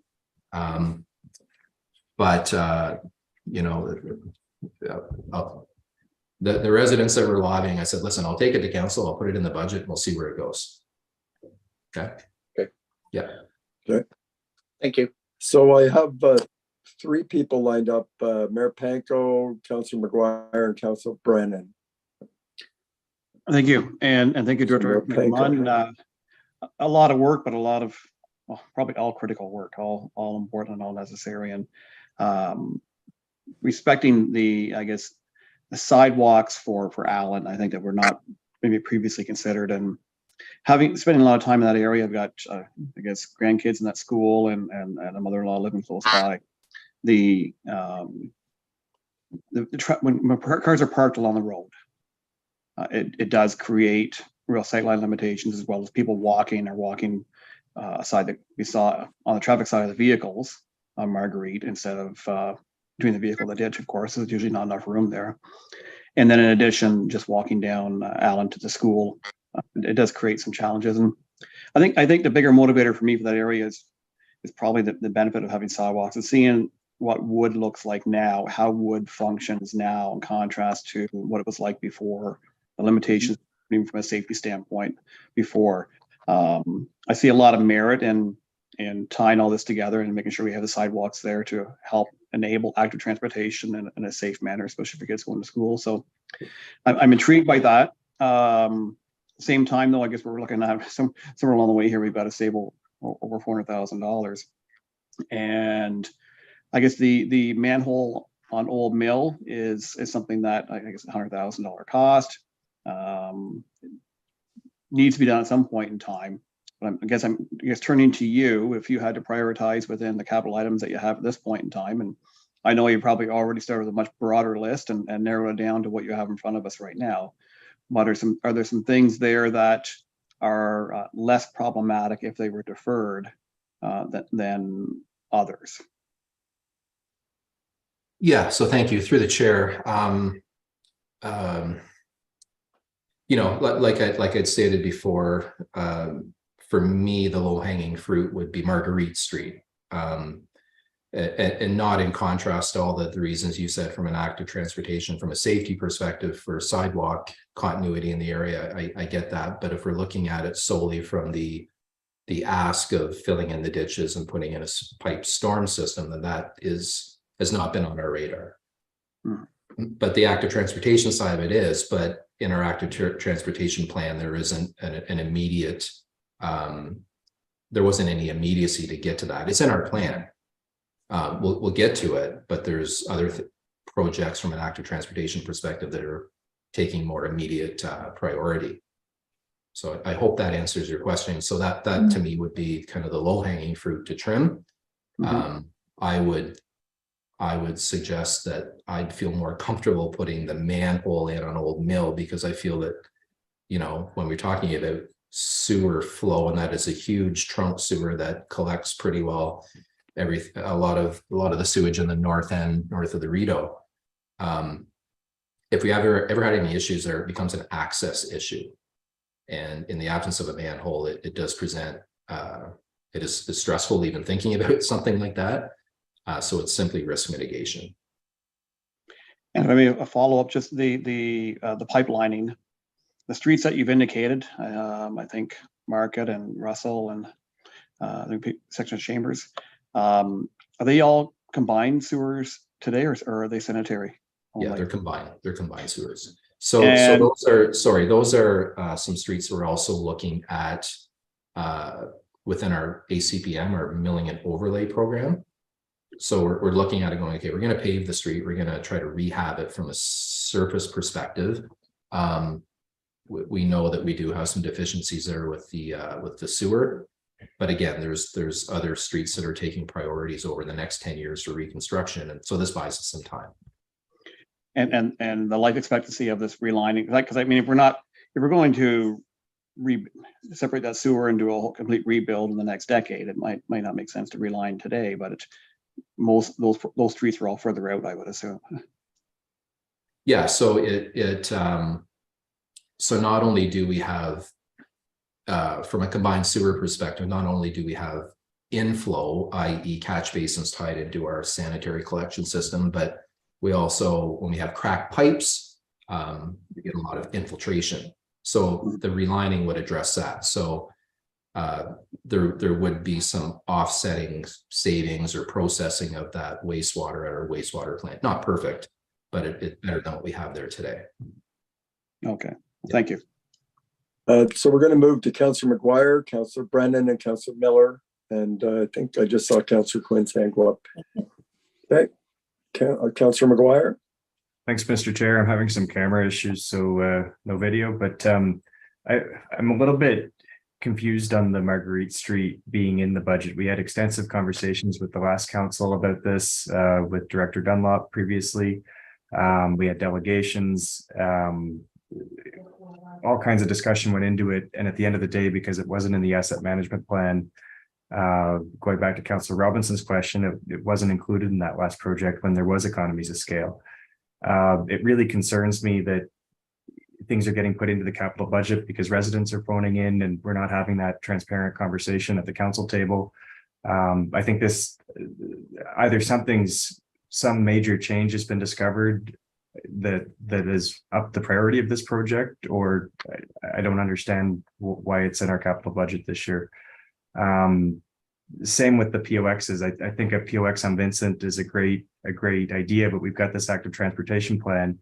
And if we're prioritizing that because of public feedback versus what we approved in the plan, I'm worried we're never going to get ahead in the plan. So I'm just, I need more understanding on those ones before supporting them for this year's budget. Right. So, so to go back to the question about Marguerite Street, I think there's some new information that's come to light since my predecessor Troy was here and some of the previous conversations, and that would be the active transportation plan. So it is noted in there that, you know, that we don't have any continuity of sidewalk over there. So so it isn't solely residents lobbying for an upgrade to the filling of the ditches and putting in a pipe storm system. That's partially why you see it in front of you here today, but also because it is noted in the asset management plan, albeit it's not prioritized, you know, for any immediacy to address. However, what I would say about the active transportation plan, it's a guiding document. I mean, it's not written in stone.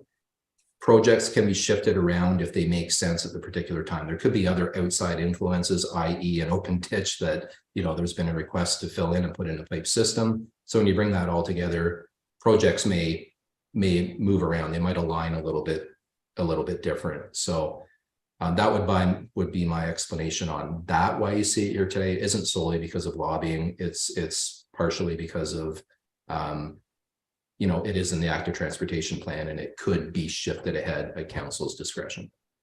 The PXOs, the one on Vincent Street.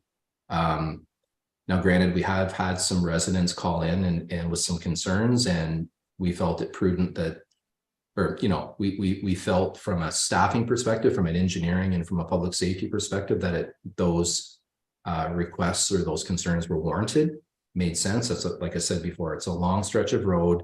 We have a lot of kids in the area. We have a park that's well frequented on the other side without any safe crossing.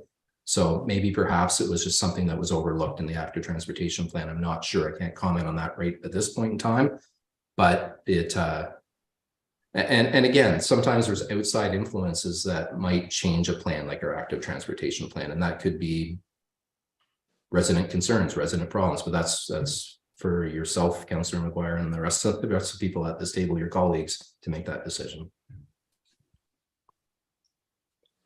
Okay, Councillor McGuire, I guess we'll move on to Councillor Brennan.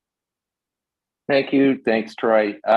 Just a little on the PXO at Vincent there. That actually was a subject came forward to the Transportation Advisory Committee just before it was dissolved. So that was a discussion made at that committee, and staff were there, and there was a police representative, and then there was committee members, of which I was one of them. So that was identified, and I think traffic cams were involved, and then, you know, the recommendation came forward on the Wood Avenue or the Marguerite Street. That was a discussion of council at the time, and in fact, you know, because of the development that Mr. Campbell was doing, however, we did provide gas tax money for that, and the people of Wood Avenue benefited and got a new street, and it's beautiful. And most of them got all their driveways done too at a reduced rate. And at the time when we discussed it, I certainly was in favor of doing Marguerite Street at the same time. For one reason was I thought it was the fair thing to do for those residents there, and the right thing to do. Those are the last, I think, 5 houses, as Councillor Robinson mentioned, with an open ditch. And the point was made also about the sidewalks. There's a new apartment building that is beautifully landscaped there now, and many seniors use it. And there's a walkway right out to Marguerite, and Allen Street is a runway to the schools. We know, a brand new school, and I've had residents on Allen mention to me about safety issues with the cars parked on the street. There's a lot of teachers that use it, or people that are at the school are parking there, and then there's kids walking. So I'm certainly in favor of leaving that in, and the PXOs as well. And other than that, I had a question about the milling. How much repaving are we doing in terms of length, Yeah, the through the chair, the whole program's around 800,000 for 2023. Yeah, so sorry, I just go back to my slideshow here. Maybe I missed it. Yeah, I just noted on there various streets, but there's most of them are associated to adjacent to Beckwith Street. Russell, Chamber Street, but I mean, these are subject to the lining getting approved, because if we're not going to approve the lining, then it's not much point of doing the resurfacing, because perhaps in the absence of the lining, that project might get pulled ahead in our asset management plan if we have, knock on wood, any issues with our water main going forward. That's yeah. So but anyways, most of it is associated to north of the Rideau for milling and overlay program. And I can certainly come back to council with a list of the streets that we've identified. So it's not only milling and paving, there's concrete components in there too, because there's deficiencies with sidewalks. We kind of encapsulate it all into one program. Yeah, I'm all for repaving. It'd be nice to know where they are, so when somebody asks. So thank you for that. Thank you. Okay, thank you. Councillor Miller, and then Councillor Quinn. Thank you, Mr. Chair. I'm sorry for the extra guest here. The cat won't leave me alone today.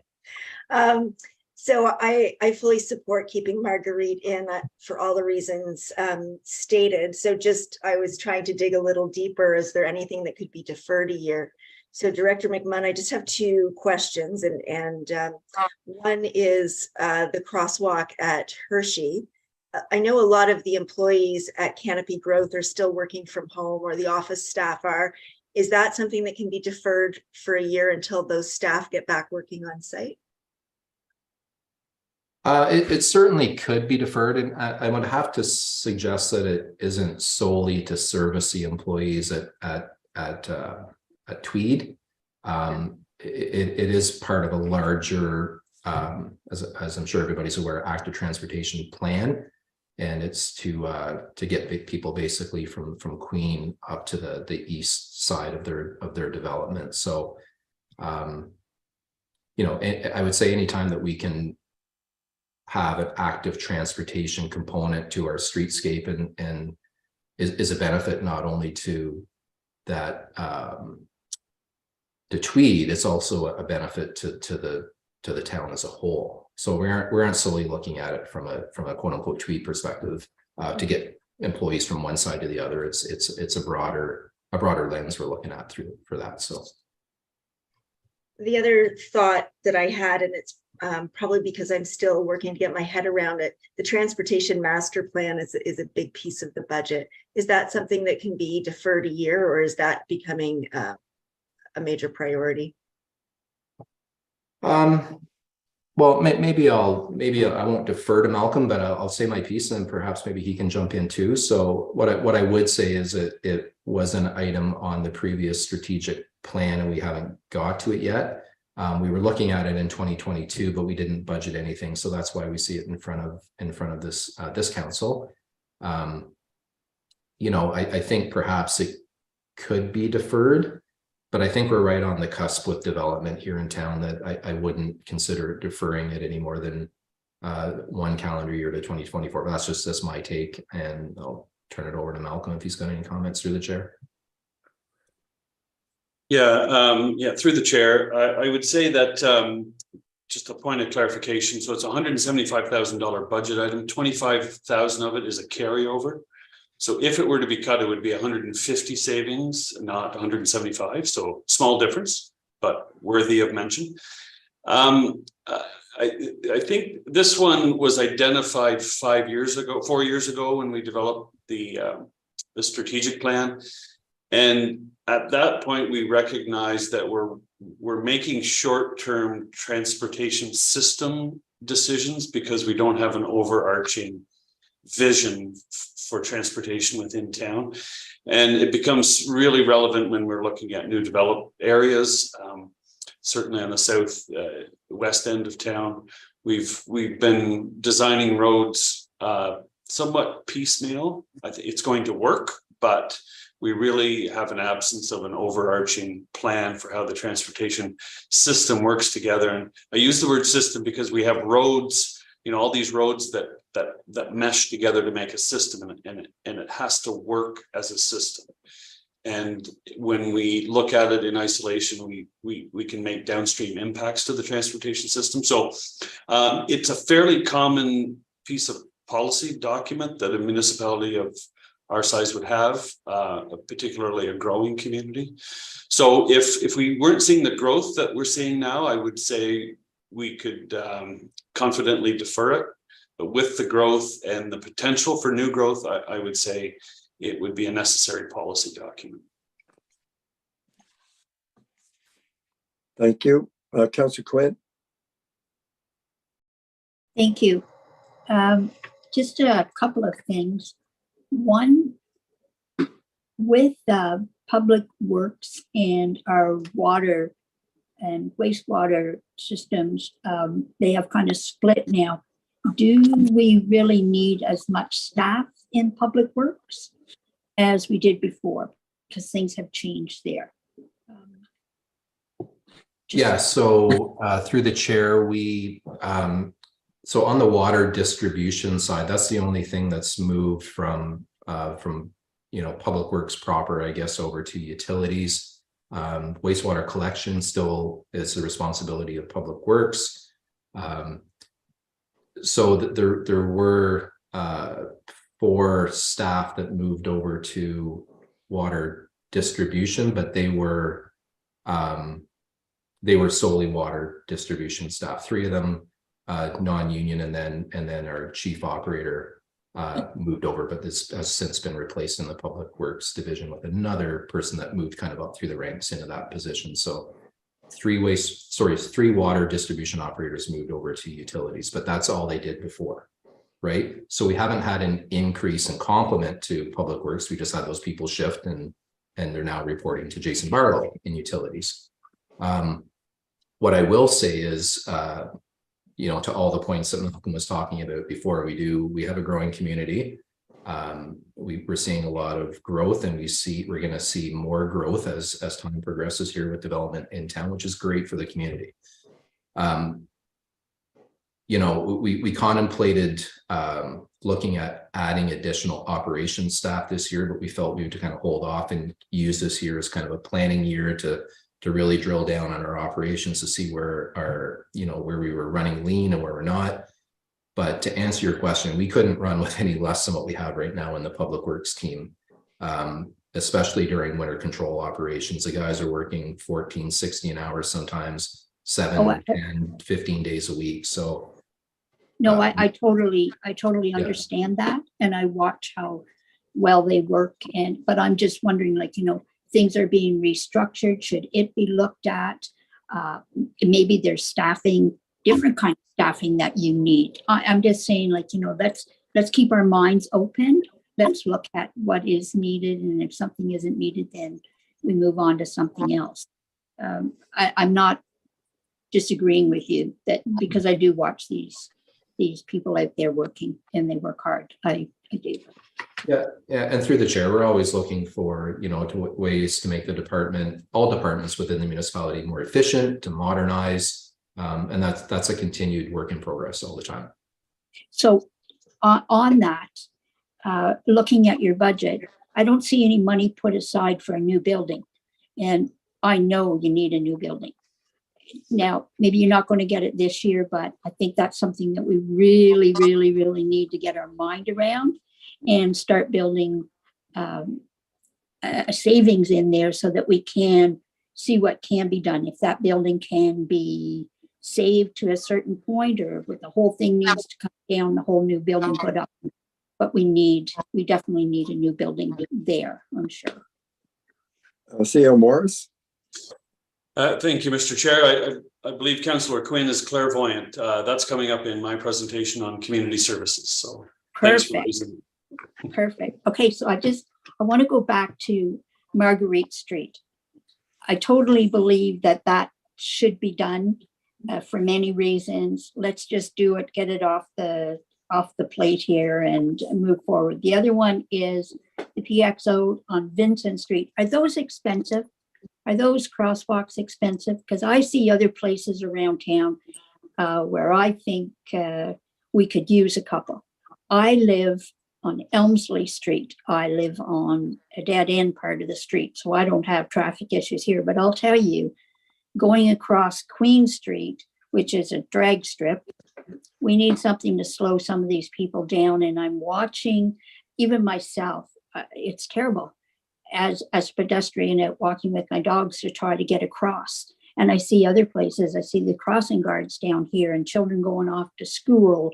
And so I'm just thinking, I'm not saying it has to happen this year, but I think we should start getting our mind around some more of those types of things happening to slow traffic down and give walking traffic the opportunity to cross safely. Yeah, so through the chair, so for Vincent Street, we budgeted $20,000 for the PXO treatment for there. And then for the one on Hershey Drive, we budgeted $60,000, not solely for the PXO. That's just a component of that project. That project includes the paved shoulders from Queen Street up to Air Care Drive. Yeah, so about between 15 and 20,000 for a PXO. Okay, so we can start to think about that in a few other places that, and like I'm saying, doesn't have to be this year's budget, but let's keep it on the radar. Thank you. I guess that's another reason for a master plan to help some of these discussions. Councillor Robinson, I'll give that review and then I'm going to jump in. Go ahead. Thank you, Mr. Chair. I also would be in support of leaving Marguerite Street in. And the reason being, like Councillor Brennan touched on it, with the number of residents that are living in Settlers Square, there is a huge number of, well, I hate to call them seniors because I'm in that category now, but that are out walking. And this time of the year when the streets are slippery, that could become a dangerous situation. I'd hate to see somebody get hurt. And also with the school, kids going to school, they should have a sidewalk to walk on. So I mean, it's not going to be a huge expense. It's going to cost, but I'd be in favor of leaving it in. Theo Morris. The budget line item for the Marguerite project is $378,000. And to answer the question that came up earlier, why didn't we do it when Wood Avenue was being done? We didn't have $378,000, and Wood Avenue was a mid-budget approval. So there were several reasons why it didn't go ahead previously, but there's an opportunity now, but it's almost $400,000. Okay. I'll take my turn and then come back to you, Mayor Panko, if I could. I'm supportive of the sidewalks around that on Allen and Ross there where you had talked about, and on Catherine Street. Are the sidewalks, are we putting them in on both sides of the street or one side? Director McMahon? Yes, it would be both sides. On all of them? Where we're No, no, sorry, Catherine Street would be on both sides just because of the school in the area. And Allen Street would be on one side. We're looking at the west side. Because we have to look at the topography there and the driveway connectivity. And it only makes sense because once you get down to closer to the school, there is a sidewalk that ends there. So we would have some continuity. And on Marguerite Street, we were looking at the south side of Marguerite Street. Okay. So I'm supportive of your sidewalks. I'm supportive of the Mill Street because of the risk you've identified for that length without a manhole. And I am supportive of completing Marguerite, but not this year. I think it needs to be done. But when I look at the risks across the municipality, the other sidewalks or lack of sidewalks that have been on the waiting list for a longer period of time and in greater need, I would like to do those first. So I would support withholding Marguerite until either next year or the year after. So those are my 2 cents worth. And Mayor Panko? Yeah, a couple of things. One, if I can make a suggestion that we could probably save at this stage roughly $200,000 if we said, well, we'll commit to Marguerite in 2024. We'll pay for half it this year and half it next year. The Marguerite and Allen, of course, the sidewalks and everything would be one strategy. The other one, we've got the snow plow, single axle snow plow as per the AMP and the sidewalk plow and attachments. Director McMahon, can you comment on, I guess, the rationale? I mean, I know it's part of the AMP, but I guess the potential impact, are we at risk if we defer either or both of those for a year? Yeah, so certainly at risk, and I was talking to CAO Morris about this just in and around the lunch hour about our sidewalk plow, the ask, if you will, for another sidewalk plow. Ultimately, we would like to get into a position where we're running 3 sidewalk plows. And what I mean by 3 sidewalk plows, I don't mean the current sidewalk plows we have right now, the 2, because they're the ones at 2015, it was bought used at the time. That's our trackless. That's the yellow one that you see out and about. You've probably seen it in the downtown core. And the other one we have is an orange colored machine. It's a Holder, is the manufacturer. Both of them, we've had significant money put into them over the last couple of years in repairs. Seems that they're always broke down. Our Holder broke down over that snowstorm just before Christmas and had to get sent to Holder for repairs. They give us a loaner. The loaner broke down. So it becomes very stressful with staff because we're trying to maintain minimum maintenance standards, and we're really stressed to try to maintain minimum maintenance standards with 2 machines. If we had 2 sidewalk plows with blowers, would it be tremendous help? And then a 3rd machine with just with a plow just for cleanup, for areas around where we do blow, but we can't get everything cleaned up just with the blower.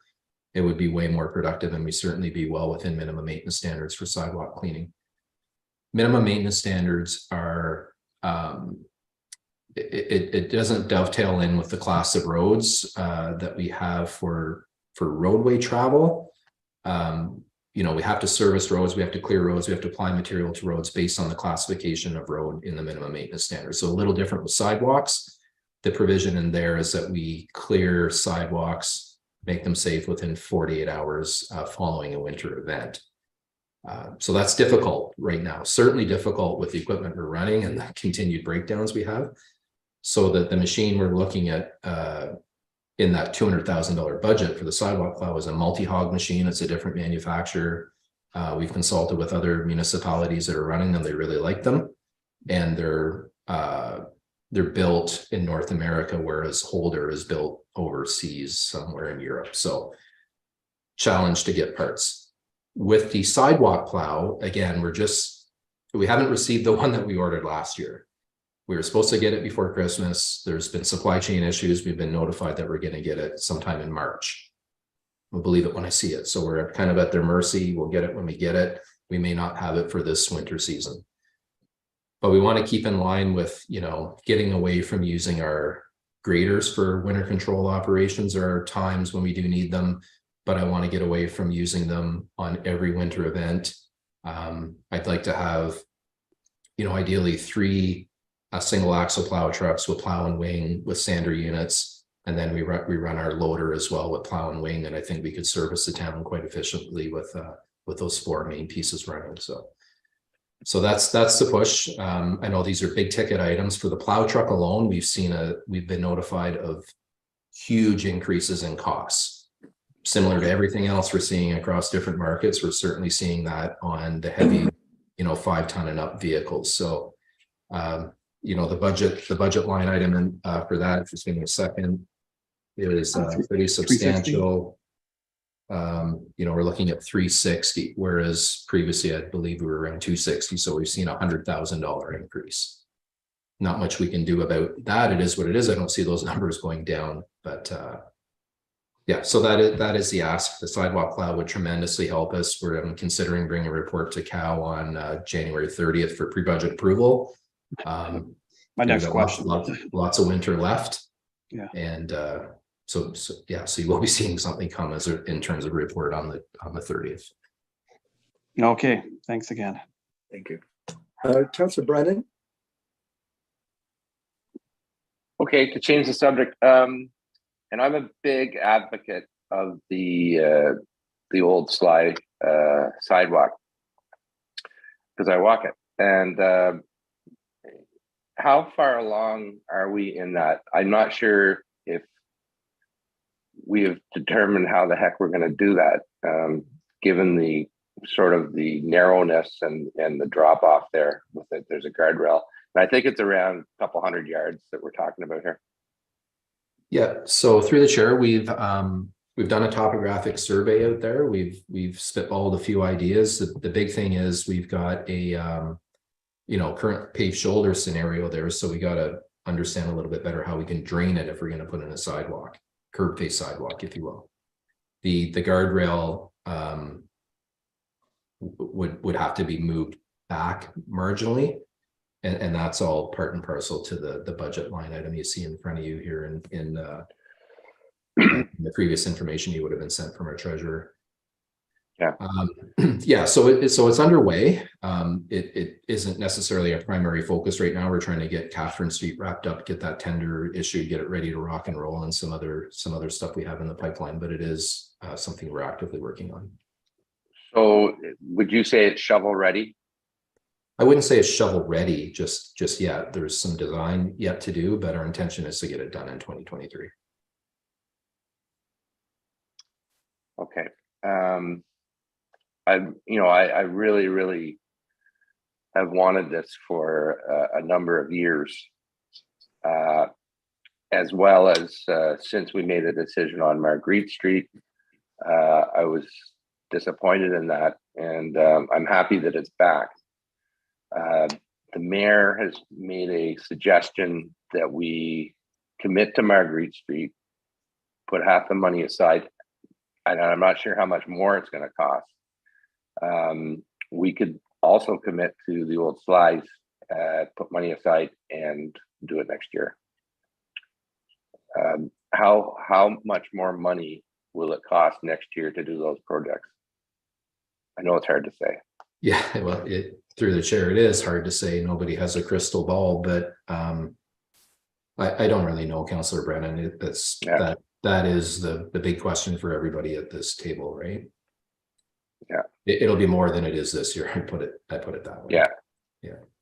So if we put 2 aside for Marguerite and 1 aside for old slides, we've just saved 3. I'm just trying to get us down there, but I'll see what my colleagues think. No, I liked where you're going, Councillor Brennan and Mayor Panko. I think we're onto something here. There's a lot of support for Marguerite, and there's a lot of support. I agree for Old Slice. And if we could find a way that maybe it doesn't all happen this year, but we make a commitment and set some money aside, I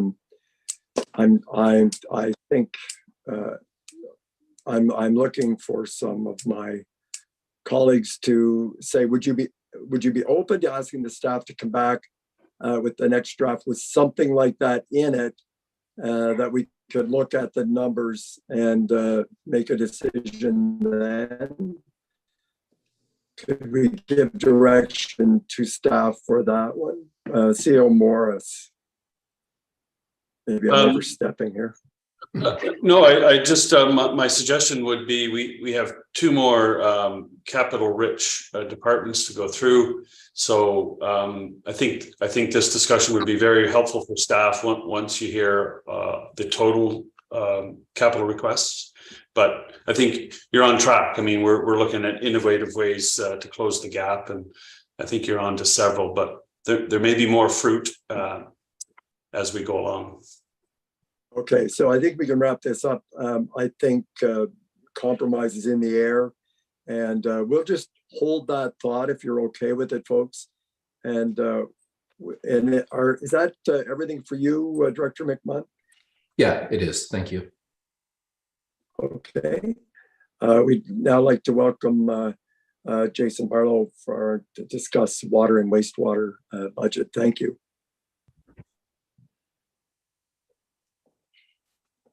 Good evening now. I'm pleased to be here to present the overview of our capital and operational budget for water and wastewater. Can you guys see my screen presentation correctly? Yes. Yes, we can. Thank you. Perfect. Yep. All right, so I'm going to start within the water treatment side of our capital budget. There's a carryover project for our Zebra Mussel intake. That's for the chlorine dioxide system that there was a report that went to council late 2022. So that's a carryover to complete that budget.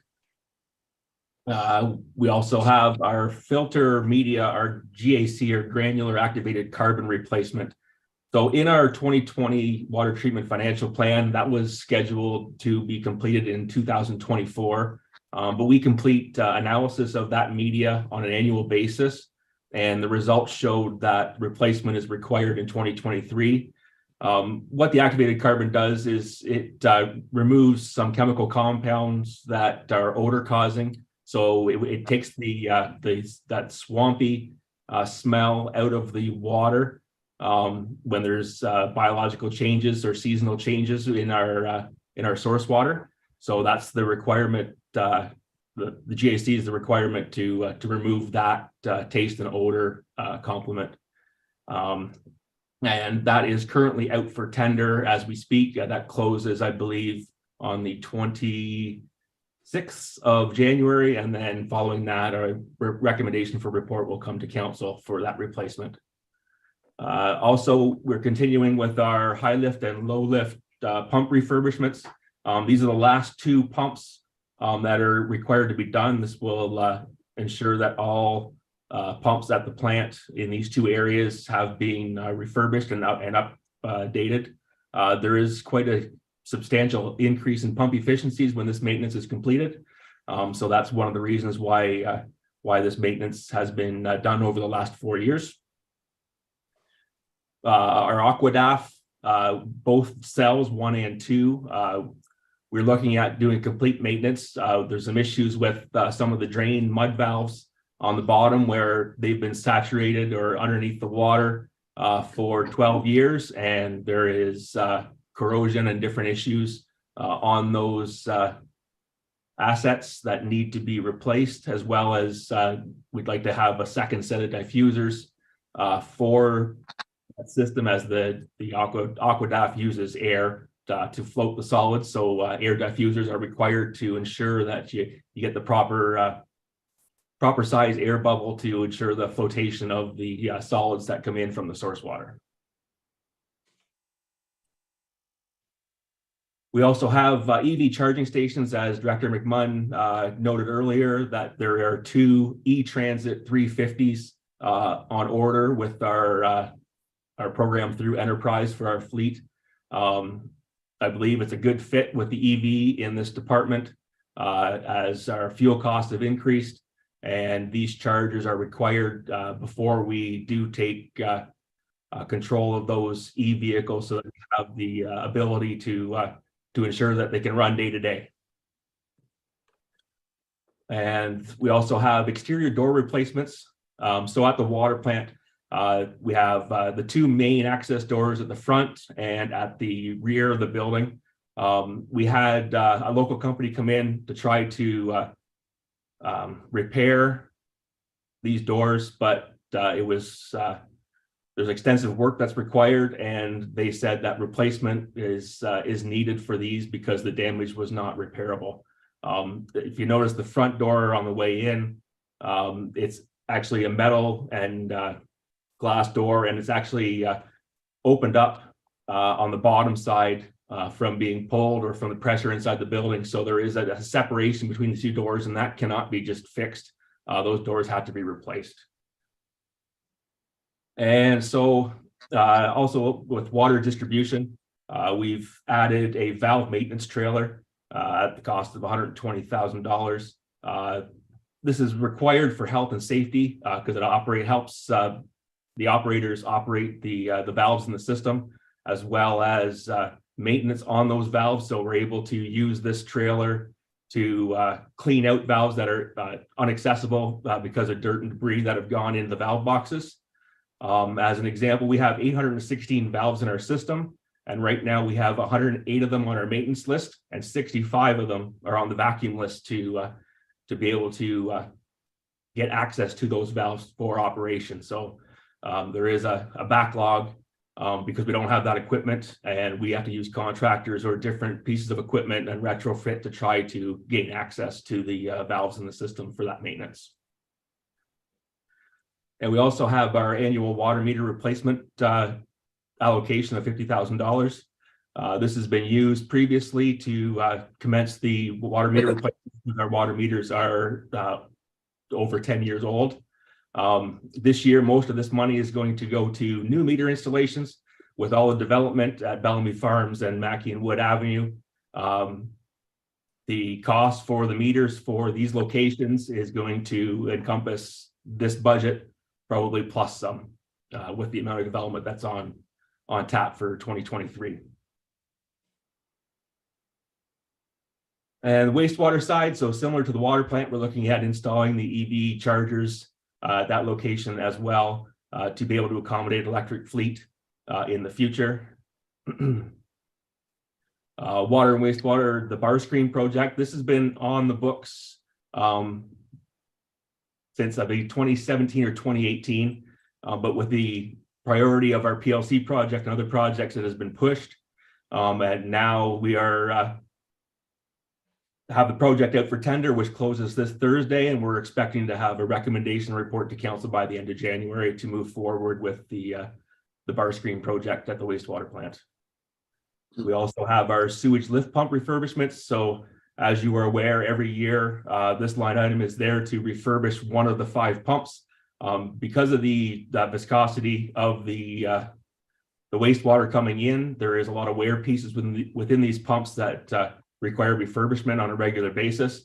And just as a side note, we had an estimate provided in 2020, and the cost of a new pump is $135,000 plus delivery.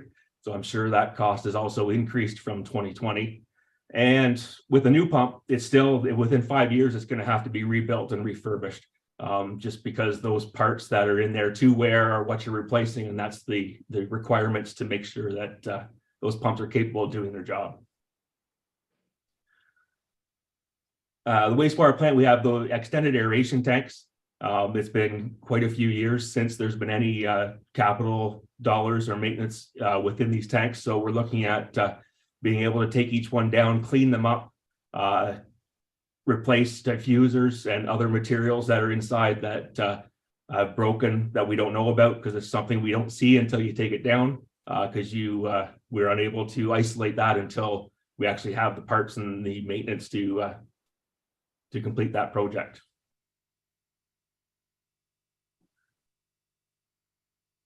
And also at the wastewater plant, we have primary and secondary tank gates. So the current gates require replacement. They're original slide gates, and there is extensive damage to the gates where they contact the cement for the inlets to these primary and secondary tanks. And as for information, it took this year 1 week for operations to isolate a tank and pump it out because of the leaks and the different things they had to take care of to accommodate the maintenance for that. So this is something that we need to look at to ensure that there'll be savings on the operational side from being able to isolate and complete maintenance in a timely fashion. And also on the wastewater side, through the the WPCP financial plan, there was an allocation for the pelletizer solids handling engineering study. As we know that we create the pellets at the wastewater plant, and the equipment is all 25 plus years old. And we're looking at what are the possible upgrades for future, as we know that equipment and some of the, like the belt press and different areas, we might look at upgrades and what is required. And also for our handling capacity, currently we only have 200 cubic meter sludge tanks, and we always have quite a bit of settled solids in our primary tanks, which sometime if you get high flow events can cause issues as they'll be washed out. So we're looking at with this study on what possibilities may be if we look at other tanks for storage or digesters or different things of that nature. And finally, some of our operational budget challenges. This year, there was approximately a 45% increase in our chemical costs. That's on top of the 12% increase we actually had in 22 on the budget. One of our big challenges is the material and product availability. So a lot of our brass and a lot of our materials that we use on site, the delivery is quite extensive for delays.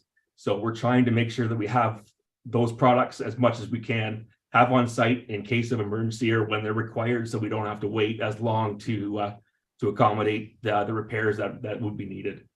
And with that, a lot of the operational challenges are the age of the distribution systems and those assets, as we have an increase in the number of repairs based on having the older infrastructure. And that is everything I have.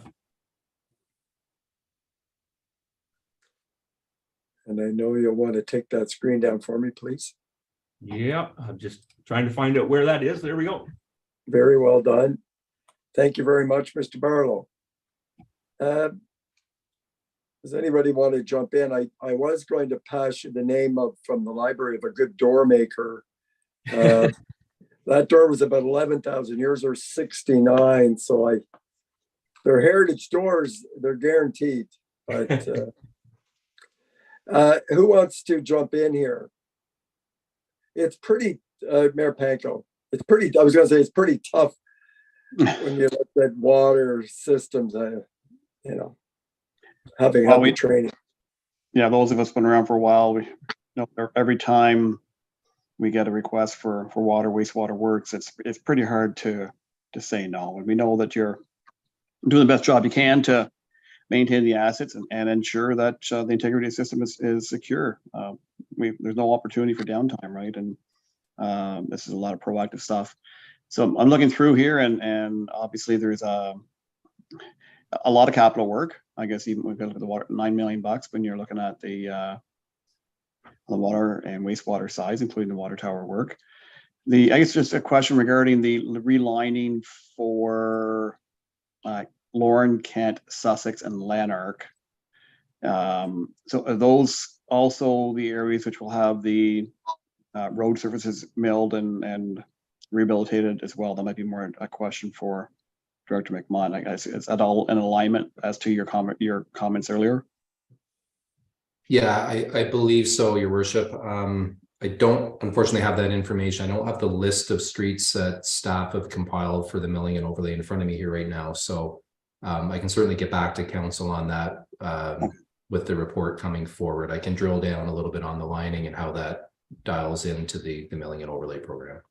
Okay, thank you. So I assume between Director McMahon and Jason, there's really, I guess, a lot of critical needs here, and not a lot of opportunity to find any savings towards our little dilemma we have right now. Councillor Brennan, if you're done, Mayor Panko. Yeah. Okay, thank you. Yeah, thanks, Jason. And you know, I've taken the tour a couple of times, and last time was very enlightening. And we all took the course on delivering safe water. And one of my first colleagues, who was Councillor Graham at the time, always thanked Mr. Joint for keeping us out of jail. And so that's, I mean, the buck stops with us, and we have great faith in you, and that's why I don't have anything to question on the capital that you're proposing, which is huge. But it's one of the most important things that we do, if not the most important thing we do, is to deliver safe water to our residents.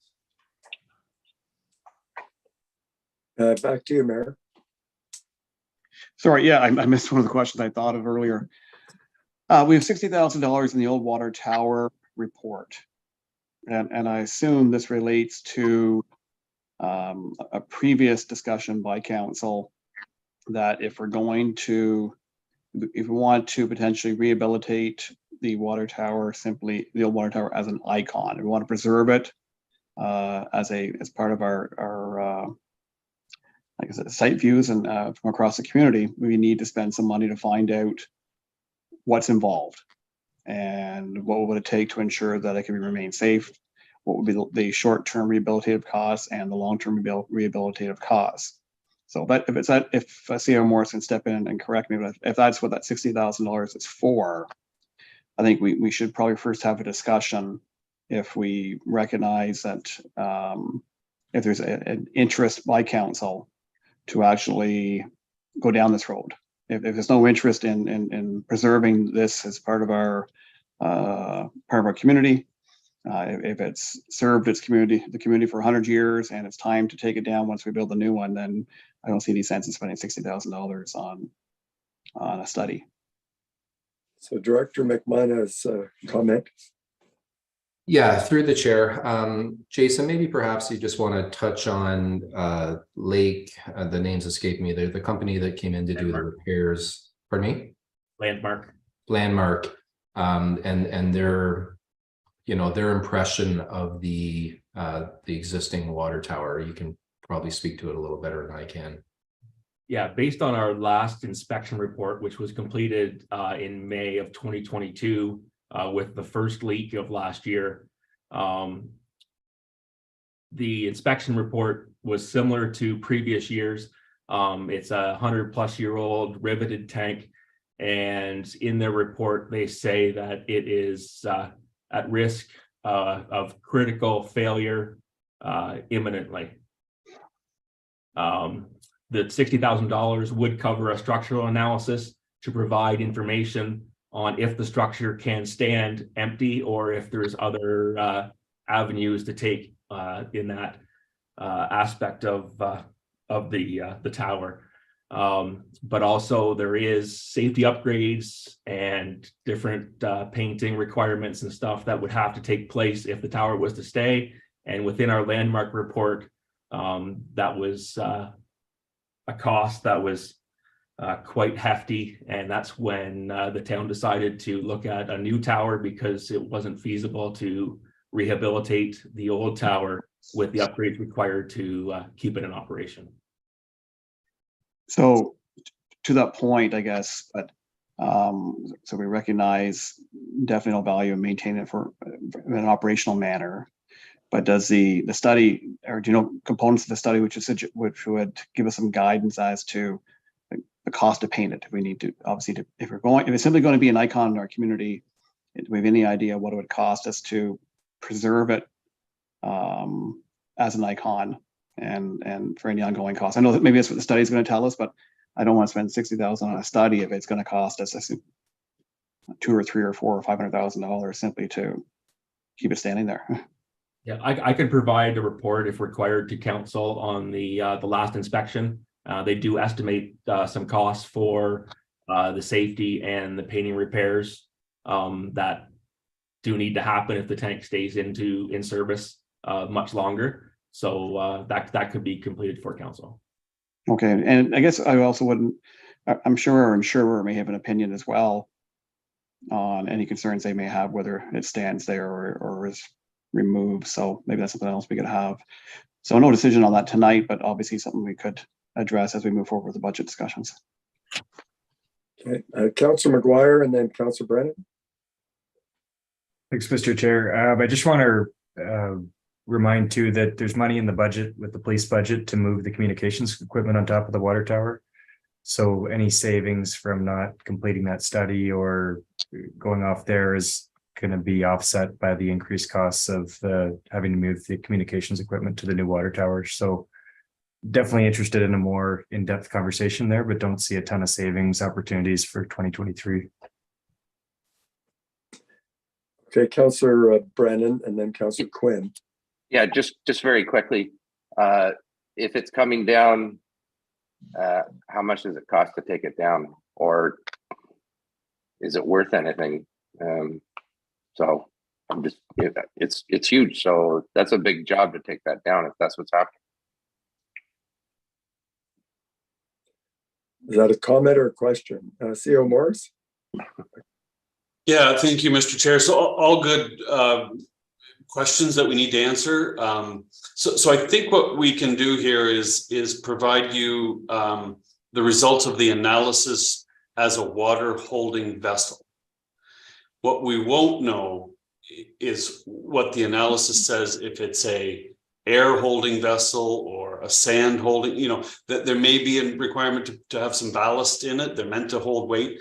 So let us bring forward what we know, and perhaps we can reach out to Landmark and answer some of those other questions. I think the objective, what we're getting at, is can we avoid a $60,000 study and rely on the evidence we have today? So I think that's clear direction. We'll bring something back on the 30th. Okay, and Councillor Quinn? Thank you. I could be quite happy with that because I'm thinking to myself, $60,000, and we're struggling whether we can do a lot of these other projects like Marguerite Street and whatever. $60,000 just to do a study, to be told that, no, you can't do anything with it, tear it down. I would be comfortable waiting for Malcolm, our CAO, to come back with that study that's already been done. Thank you. Okay, that sounds like direction. My only 2 cents worth on the second EV charging station. I know if everything works out well, we'll have the 2 trucks and we'll have the EV charging station at the water treatment plant. Well, and a growing fleet, we hope. But do we need the second one this year, or can we put that off for another year? It wasn't a lot of money, but it adds up. Yeah, that would be up to council on what you would want to do. The 2 EV transits are for the water plant, and there's 2 chargers, both at the water and wastewater. So we could really look at just the water plant if that's the direction of council. Yeah, and as we grow our fleet, we add the 2 more in. Was it 15,000 each? I think something like that. Yeah, that's correct. That's what is budgeted for estimate costs. One of my colleagues think staff are suggesting that is a possibility for this year. I'm seeing some thumbs up. Okay, thank you. Thank you, Mr. Barlow. That was very good. Multi-million-dollar budget and only get dinged with the maybe 15,000. That's we do our best. Last but not least is our community services department, and Mr. Morris is pinch hitting tonight for us. And over to you. Yes, that's correct. Thank you very much. So I'm going to share my screen. and take you to a document that you're familiar with. If I can find it.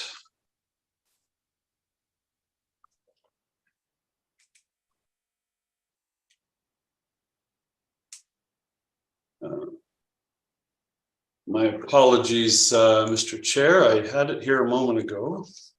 That's all right. Another couple of minutes.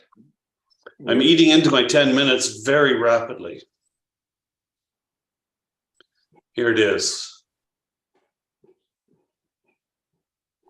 So you'll recognize yes, this document because it was part of your budget package. I'll just try and make it a little bit bigger. Thank you. So so I'm just going to breeze through the capital budget.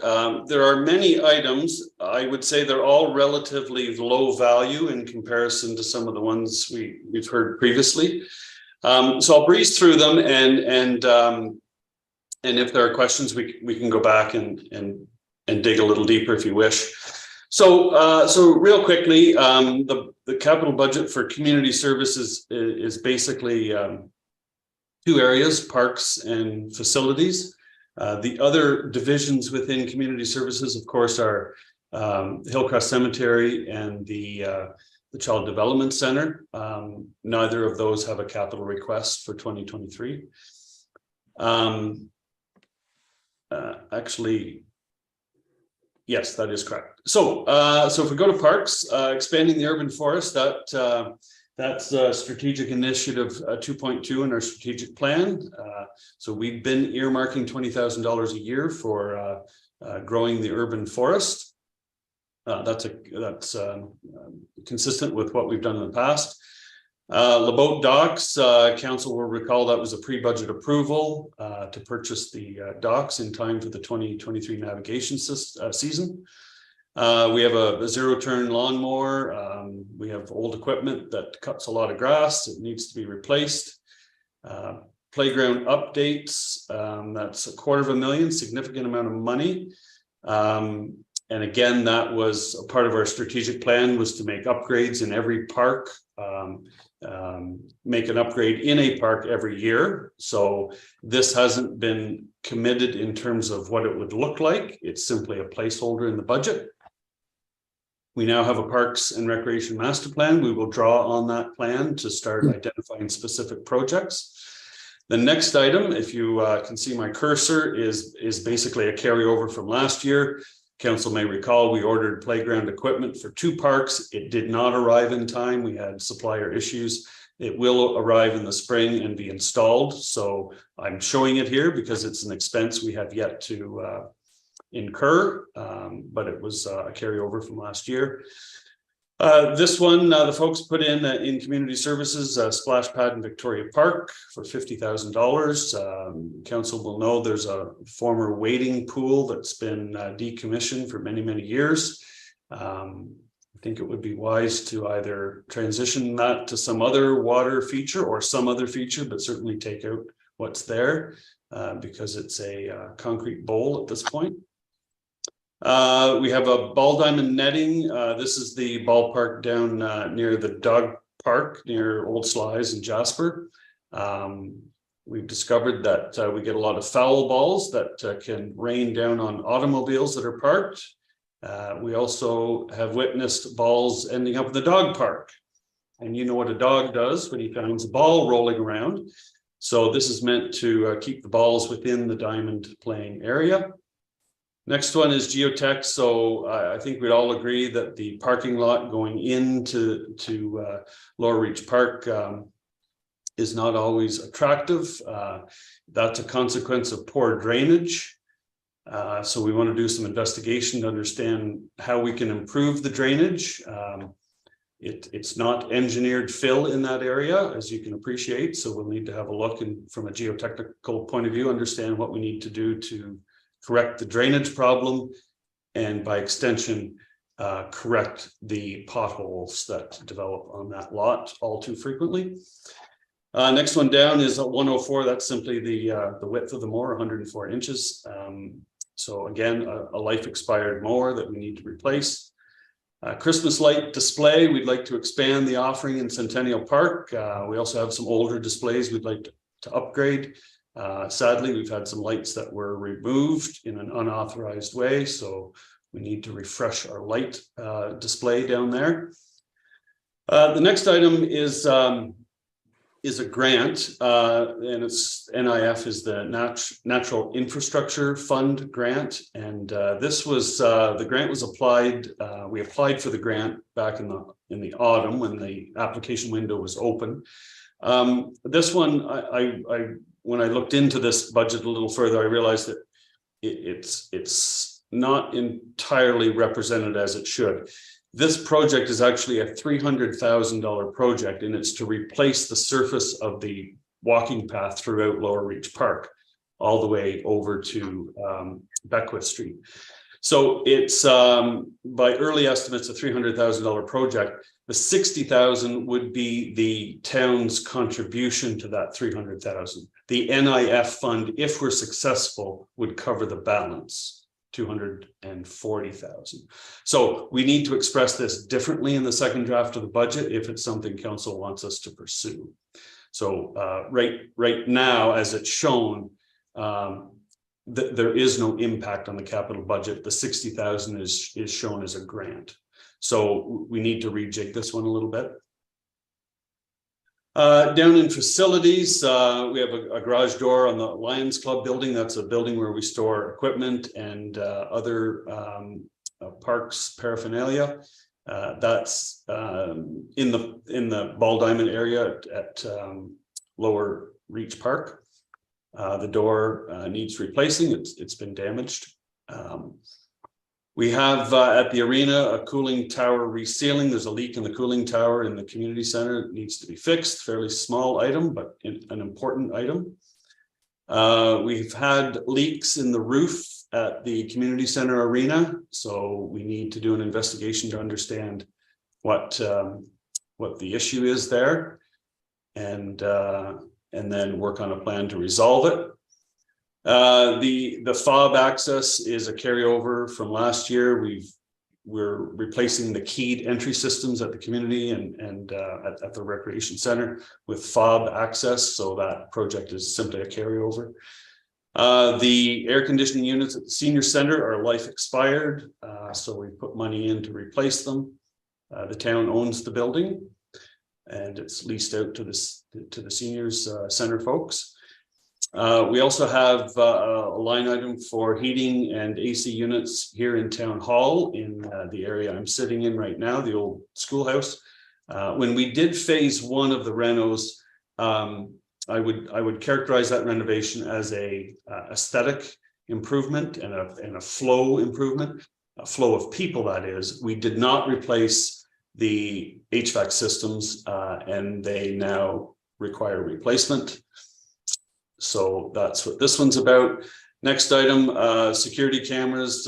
We've unfortunately seen some degree of vandalism at the arena, Murphy Park, Victoria Park, the old former water treatment plant. So we need some security cameras to help put an end to that. Next item is interlock. This is the stone walkway leading to the Station Theater.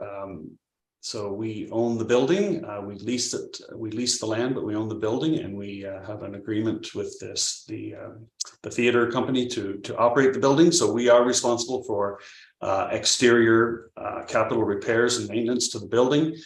The interlock that's there has been spalding and peeling, and some of the bricks have broken. So it's not as attractive as it could be for our community theater. Moving along, we have electrical modifications for the server room here at Town Hall. I'd like to put this one in abeyance. I looked into it today, and I may pull this one off the budget. I need to do a little more investigation to decide if this will make it into the second draft of the capital budget. So let's put a pin in that one for now. Lighting at the senior center, the lighting is old. It's incandescent lighting. We want to upgrade it to LED for energy efficiency. There's a heat exchanger at the community center that's not functioning. We have a workaround in place right now. The operational consequence is we don't have enough heat and hot water. That has downstream effects when we make ice, because you need hot water to make ice. And sometimes the dressing room, change rooms are not heated properly. So there is a fix. It's not an expensive one, but we really believe we need to move forward with that right away. The next one is reconfiguring the reception area here at Town Hall. So when we did phase 2 of the Town Hall renos, we created a very beautiful customer service window at the front entrance. Worked very well until we put plexiglass and other barriers up when COVID visited upon us. Those barriers created an airflow issue. So we need to correct that airflow issue. And a quote we have is 10,000 would be ample money to make that space more enjoyable for the person occupying the front counter. We don't think it's wise to remove the barriers that were put in place, the plexiglass and the other frames that we put in place. I think that's probably a wise feature to keep, but there is a workaround to make sure the air flows and that person is comfortable. And the last one that Councillor Quinn had identified earlier is the AirCare Drive roof. So this is a carryover from last year. We did have a structural assessment done on the building, and it revealed some items that are worthy of discussion, which I'd like to bring back to committee. But essentially, the consultant suggested we're looking at about an $800,000 investment to fix the deficiencies that exist in that building. That's sufficient enough that I think we need to take a step back and do a feasibility of investing in the existing facility or considering an alternative. So I think there's enough money here. Again, it's a carryover. It doesn't affect our shortfall. That I'd like to put that into a feasibility analysis so we can come back and make a good long-term decision on that facility. For those that have been through it, I think it's a safe statement to say it is deficient in many regards. We need to get our heads around whether we can invest and make it less deficient and more appropriate for its use. It was a repurposed building. It was an industrial building before, but it's an old building and the roof leaks and it's a large roof. So my suggestion there is to do the analysis, come back and make a good long-term decision on the future of that building before we invest anything in it directly. And that, Mr. Chair, is the sum total of the community services capital budget request. Thank you.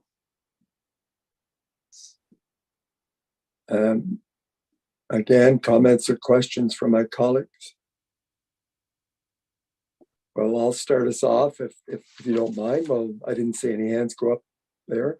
On the $40,000 ballpark screen, who's liable when a ball hits a car? The person hitting the ball or the person who parked their vehicle where the ball hit, or the town? I would submit all of the above, but primarily the latter because we own the facility. Because I was going to suggest not putting that in and advise people to park back some or hit like Peter McKenna did when he was a baseball player and it never went out of the park. And the other was the security cameras for $30,000. Mayor Panko and I attended either AMO or Roma, and we saw the new technology that mounts on top of streetlights that seemed very accessible and that did provide that security option, and they can be moved from one facility to other. I don't know if Mayor Panko remembers that, but it was quite intriguing and a lot more affordable, and it wasn't fixed. You can move them around. It just, and I don't want to get into the operations. Perhaps that's already been looked at and just, there it is right there. That's a model of one. So anyways, just try to find, if we could knock that down and maybe find something a little more versatile. We could talk about that at some other time. So those are my two suggestions. Councillor Brennan. Okay, And thank you. And on the dog park, I'm quite familiar with that particular problem, and I actually had talked to Director Manhire about it because they do hit home runs, and people at the dog park do get their cars hit, and if it's a real slugger, it does go right into the dog park. And we discussed the nets, and I know they were requested by the dog park users. What we talked about was creating some sort of a parking area over towards the curling rink, and perhaps some signage on the dog park to beware of flying softballs or something like that. But that might be a cheaper fix. And we could give it a try anyway, I think. The other question I had was on the playground equipment. Now we have purchased $249,000 worth of playground equipment, which is, I take it to be delivered. And then now we have another $250 in the budget for further playground equipment, correct? That is correct, yes. Okay, so have we identified which playgrounds those would be going to? I think we did Victoria Park and Highland, maybe. But correct, yes. Yeah. And so there's where is the other ones going? So at this point, that hasn't been determined.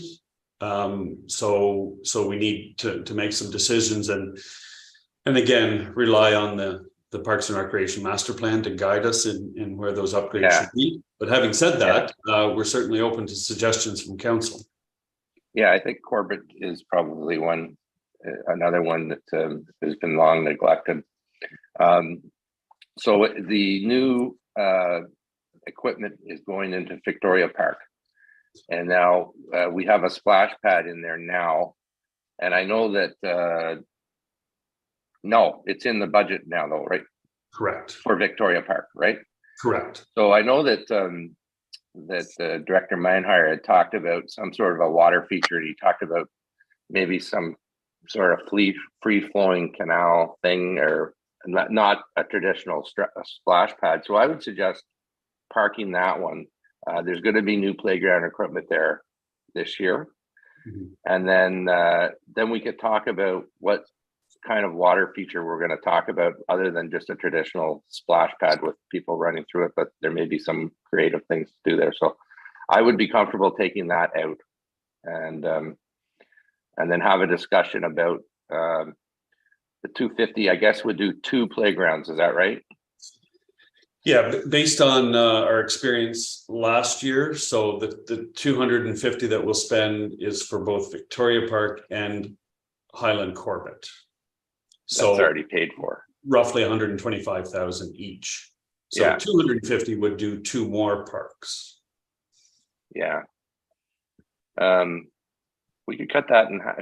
As far as I'm concerned, you could cut that in half and put one at Corbett Field, Corbett Park, because it's in bad need. So unless there's something somewhere other than one that is in bad repair, which I'm not aware of. So the one that's on order is destined for Highland Corbett. Oh, okay. Yeah. So the idea was to put it, gosh, where is it? Between Elgin and Sussex, in that area, and keep the other part, I guess, the part to the west of that open until we get clarity on the health center proposal that council discussed last term. Okay. I'm a little confused, Mr. Chair. There is a new playground equipment going into Victoria Park this year, which is already paid for. Correct. Okay. And new equipment in Highland Corbett that's been paid for. Highland/Corbett. Okay. Okay. Oh, okay. I was thinking of the one I can't remember the name of it now, over off of, behind, where over Off by of Reed? Hank's Tire. Oh, Alexander. Alexander, yeah, yeah, that would be a good spot for one. right. But your suggestion is we, instead of placeholding for 2, we placehold for 1. Is that what I heard? Yes. Yeah, and Okay. put the splash pad on hold until we can come up with a creative thing for there. They're already getting a new, there's already a new playground going in, so that would save some money. Did, I'm hoping someone is kind of jotting down the decisions that have been made and any money that we may have made to date. I know we're going to come back to a couple of issues. I do have Councillor McGuire up next, then Councillor Quinn, and then Councillor Robinson, and then the mayor. Thanks, Mr. Chair. I agree with Councillor Brennan on deferring the splash pad Victoria Park, especially with the improvements that are already coming. I think, sorry, I'm trying to think of that list now. The $50,000 for,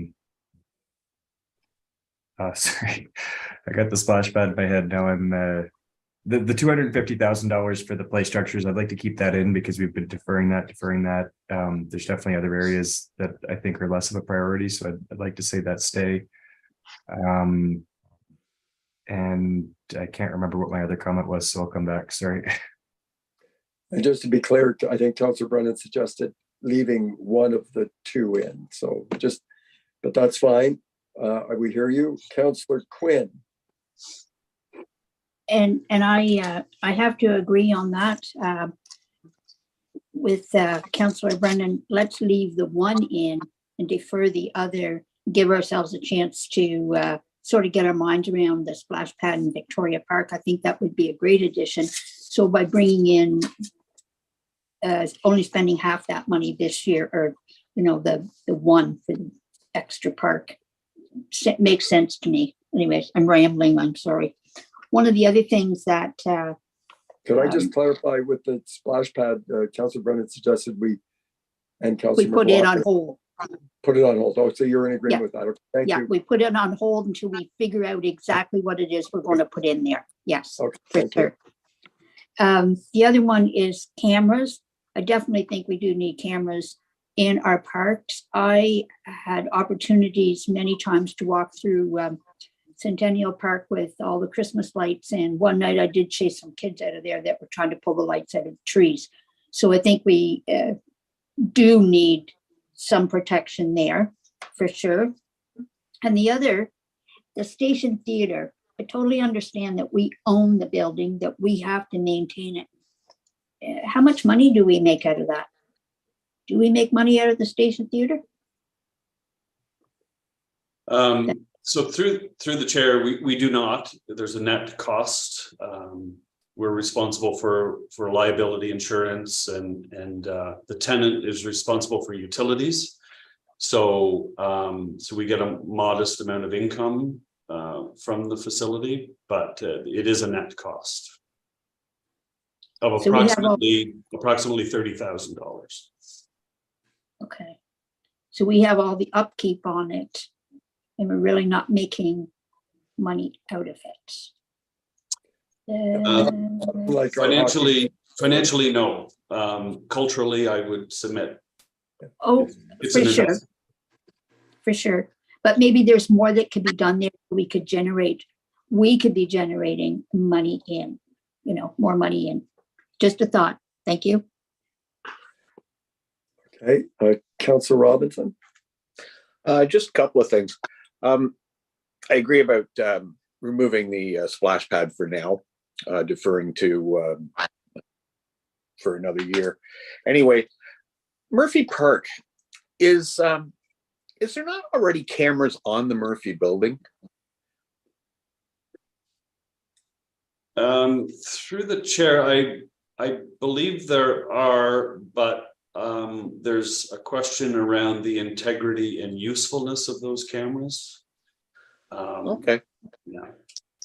And thank you. And then there was my other point was about the $40,000 for the netting. I'm in favor of leaving that in.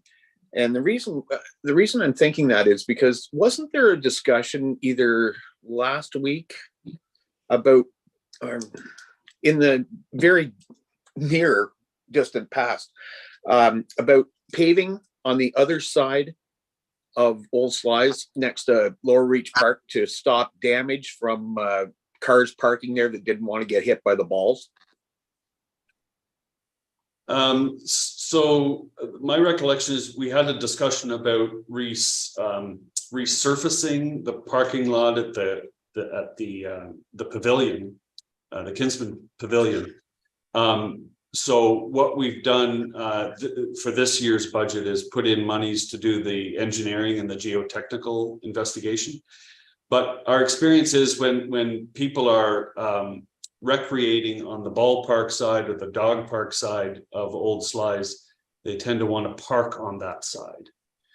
So it's been difficult to get people to park in the large parking area and walk across Old Slies to get to the recreation area. But an improved surface on the lot might make it more attractive. No, well, excuse me. That was a separate conversation that I thought I heard. I thought I heard that something they wanted to do something because of people damaging the grass and stuff who didn't want their cars to get hit. They were parking beside the road on the grass. Yeah, so did I imagine that? It's quite common for cars to park on the knoll on the north side of Old Slies Road, basically on Lower Reach Park property. Yeah, but right at the knoll, so they can easily cross the street. Yeah, well, so there's always a bit of damage. Yeah, so if the net was there, then people might be more willing to park their cars there on next to the ball diamond, if they're not afraid of it getting hit. That's basically the point I was getting at. But anyway, okay, thanks. Okay, I've got Mayor Panko, then Councillor McGuire, and then Councillor Miller. Thank you. Oh, trouble unmuting there. Yeah, I think we made a commitment the previous term to make improvements to all of our parks, and I think it was encouraging to see Highland Corbett and Victoria get attention this year based on last year's budget figures and the orders that were placed in 2022. I want to make sure we continue on that vein. It's the 250 that's indicated there now. We probably could go lighter on that. And I don't think we need to determine right now where that would go. I'd like to have staff come back with where the highest needs are. Is it better to go to Alexander, as per Councillor Brennan's comment?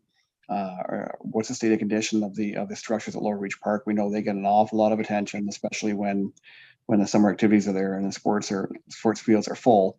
I would prefer we keep a splash pad element for Victoria Park. We do have the wading pool there. I think helps mitigate the cost of putting something in there. But have staff leave the line item in there, leave it as a placeholder in the budget, and have staff come back with more of a vision of what they mean by splash pad at Victoria Park, because it may not be the traditional splash pad that we all envision. It may be something that, especially once we put a new play structure there, I tend to think we'll have a lot more families going there.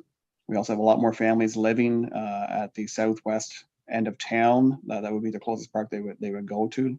And so having that opportunity, so a little more understanding there, I would prefer before we make a decision to pull that out of there.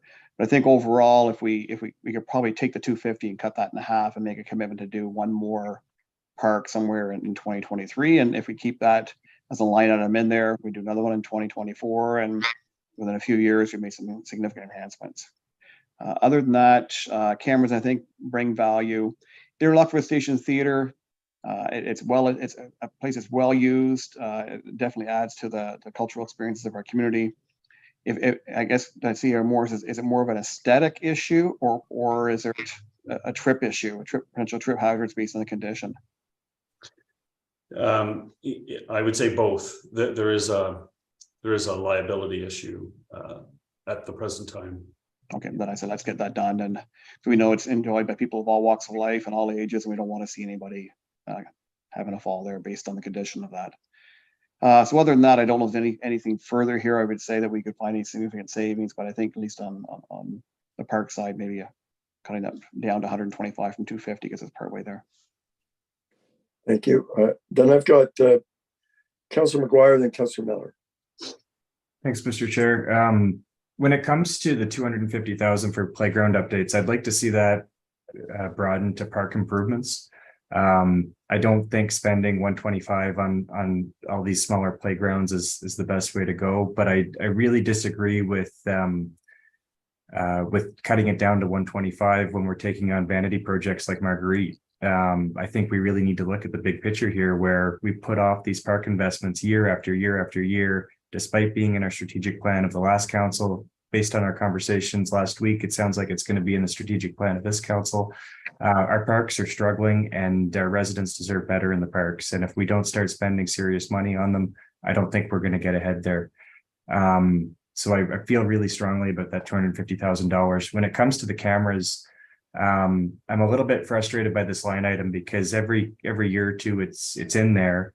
There's a grant program that if we could work with the police service, that the police service can apply for, that gets funding from the province, that would reduce that by 50%.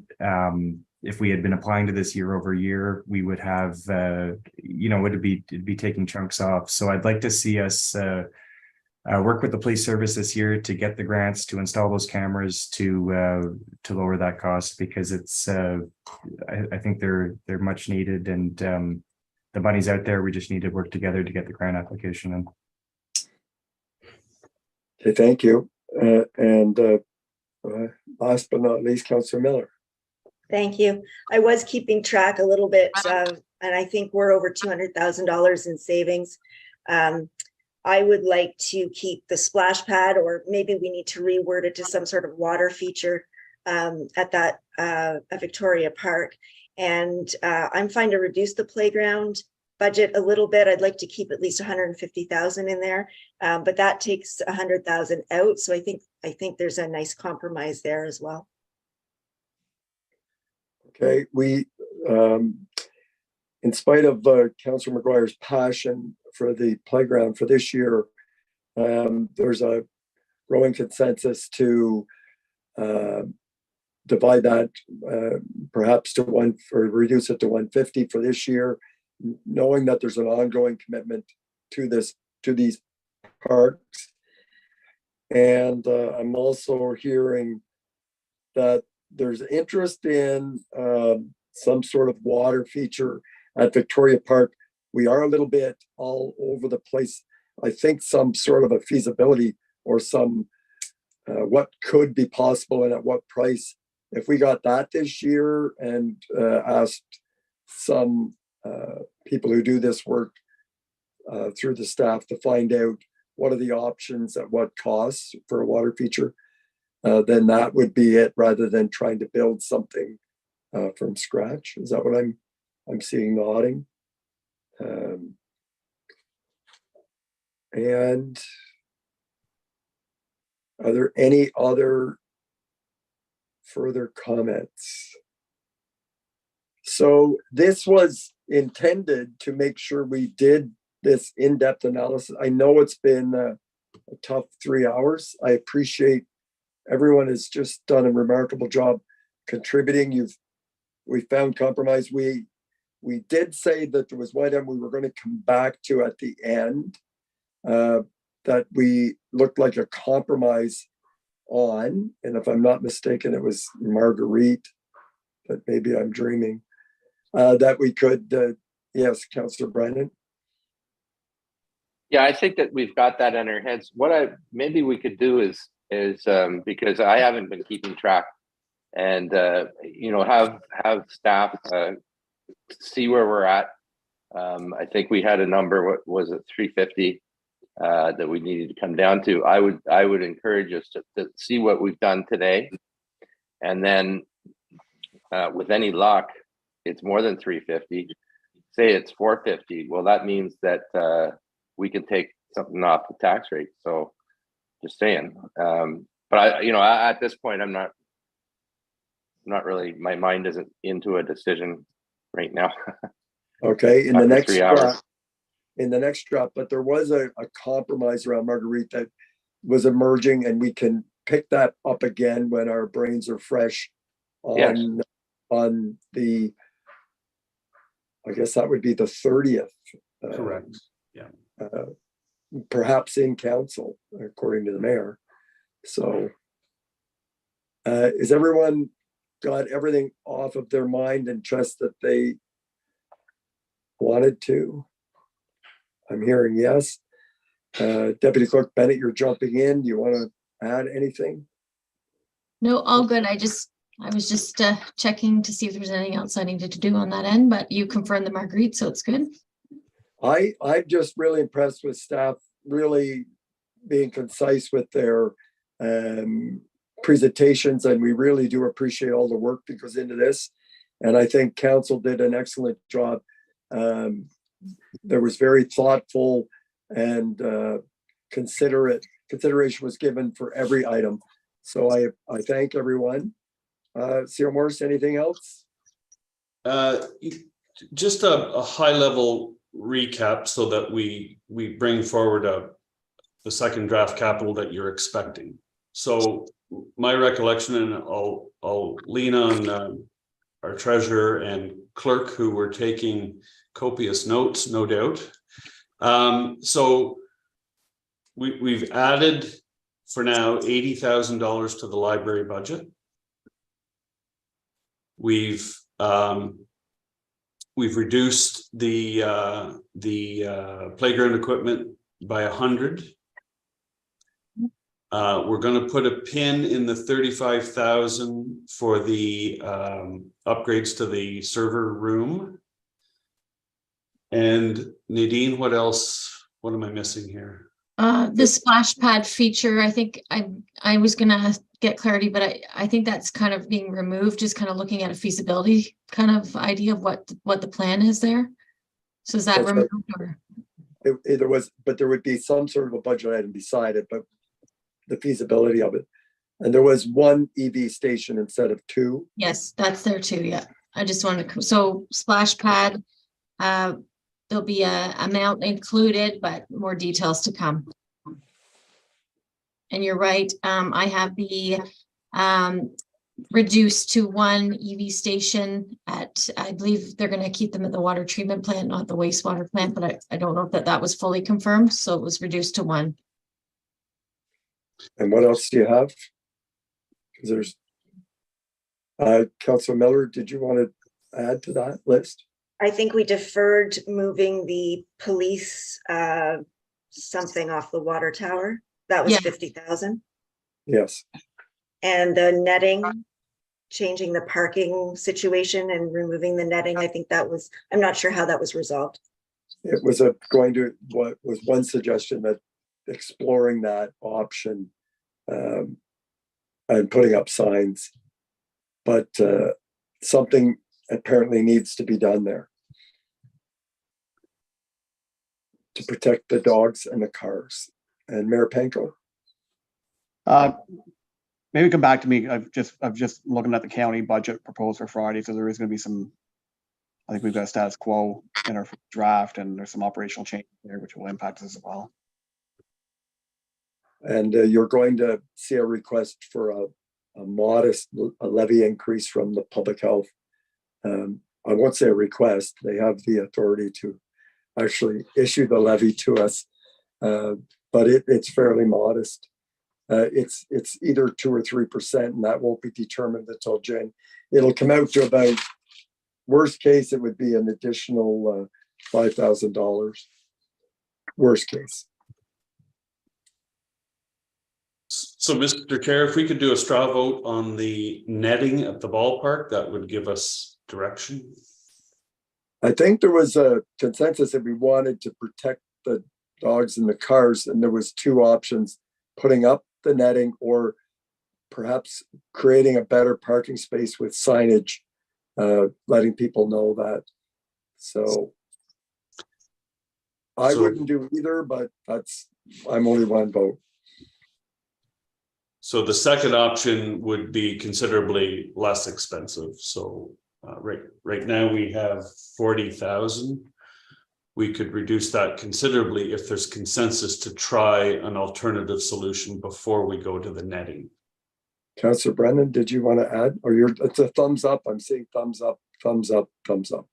They would like to do that. Okay, so we will keep a line item, but it'll be significantly less than 40,000. Okay. Good. So you'll total this up, and in the next draft, on the 30th, we will have another discussion. Correct. Thank you all. I have a recommended motion that the committee adjourn its proceedings at 6:10 and stand so adjourned until the next duly called committee meeting. And that's moved by Councillor Quinn and seconded by Councillor Robinson. All in favor? Thank you and good night. Good night. Peter, thank you, Peter, for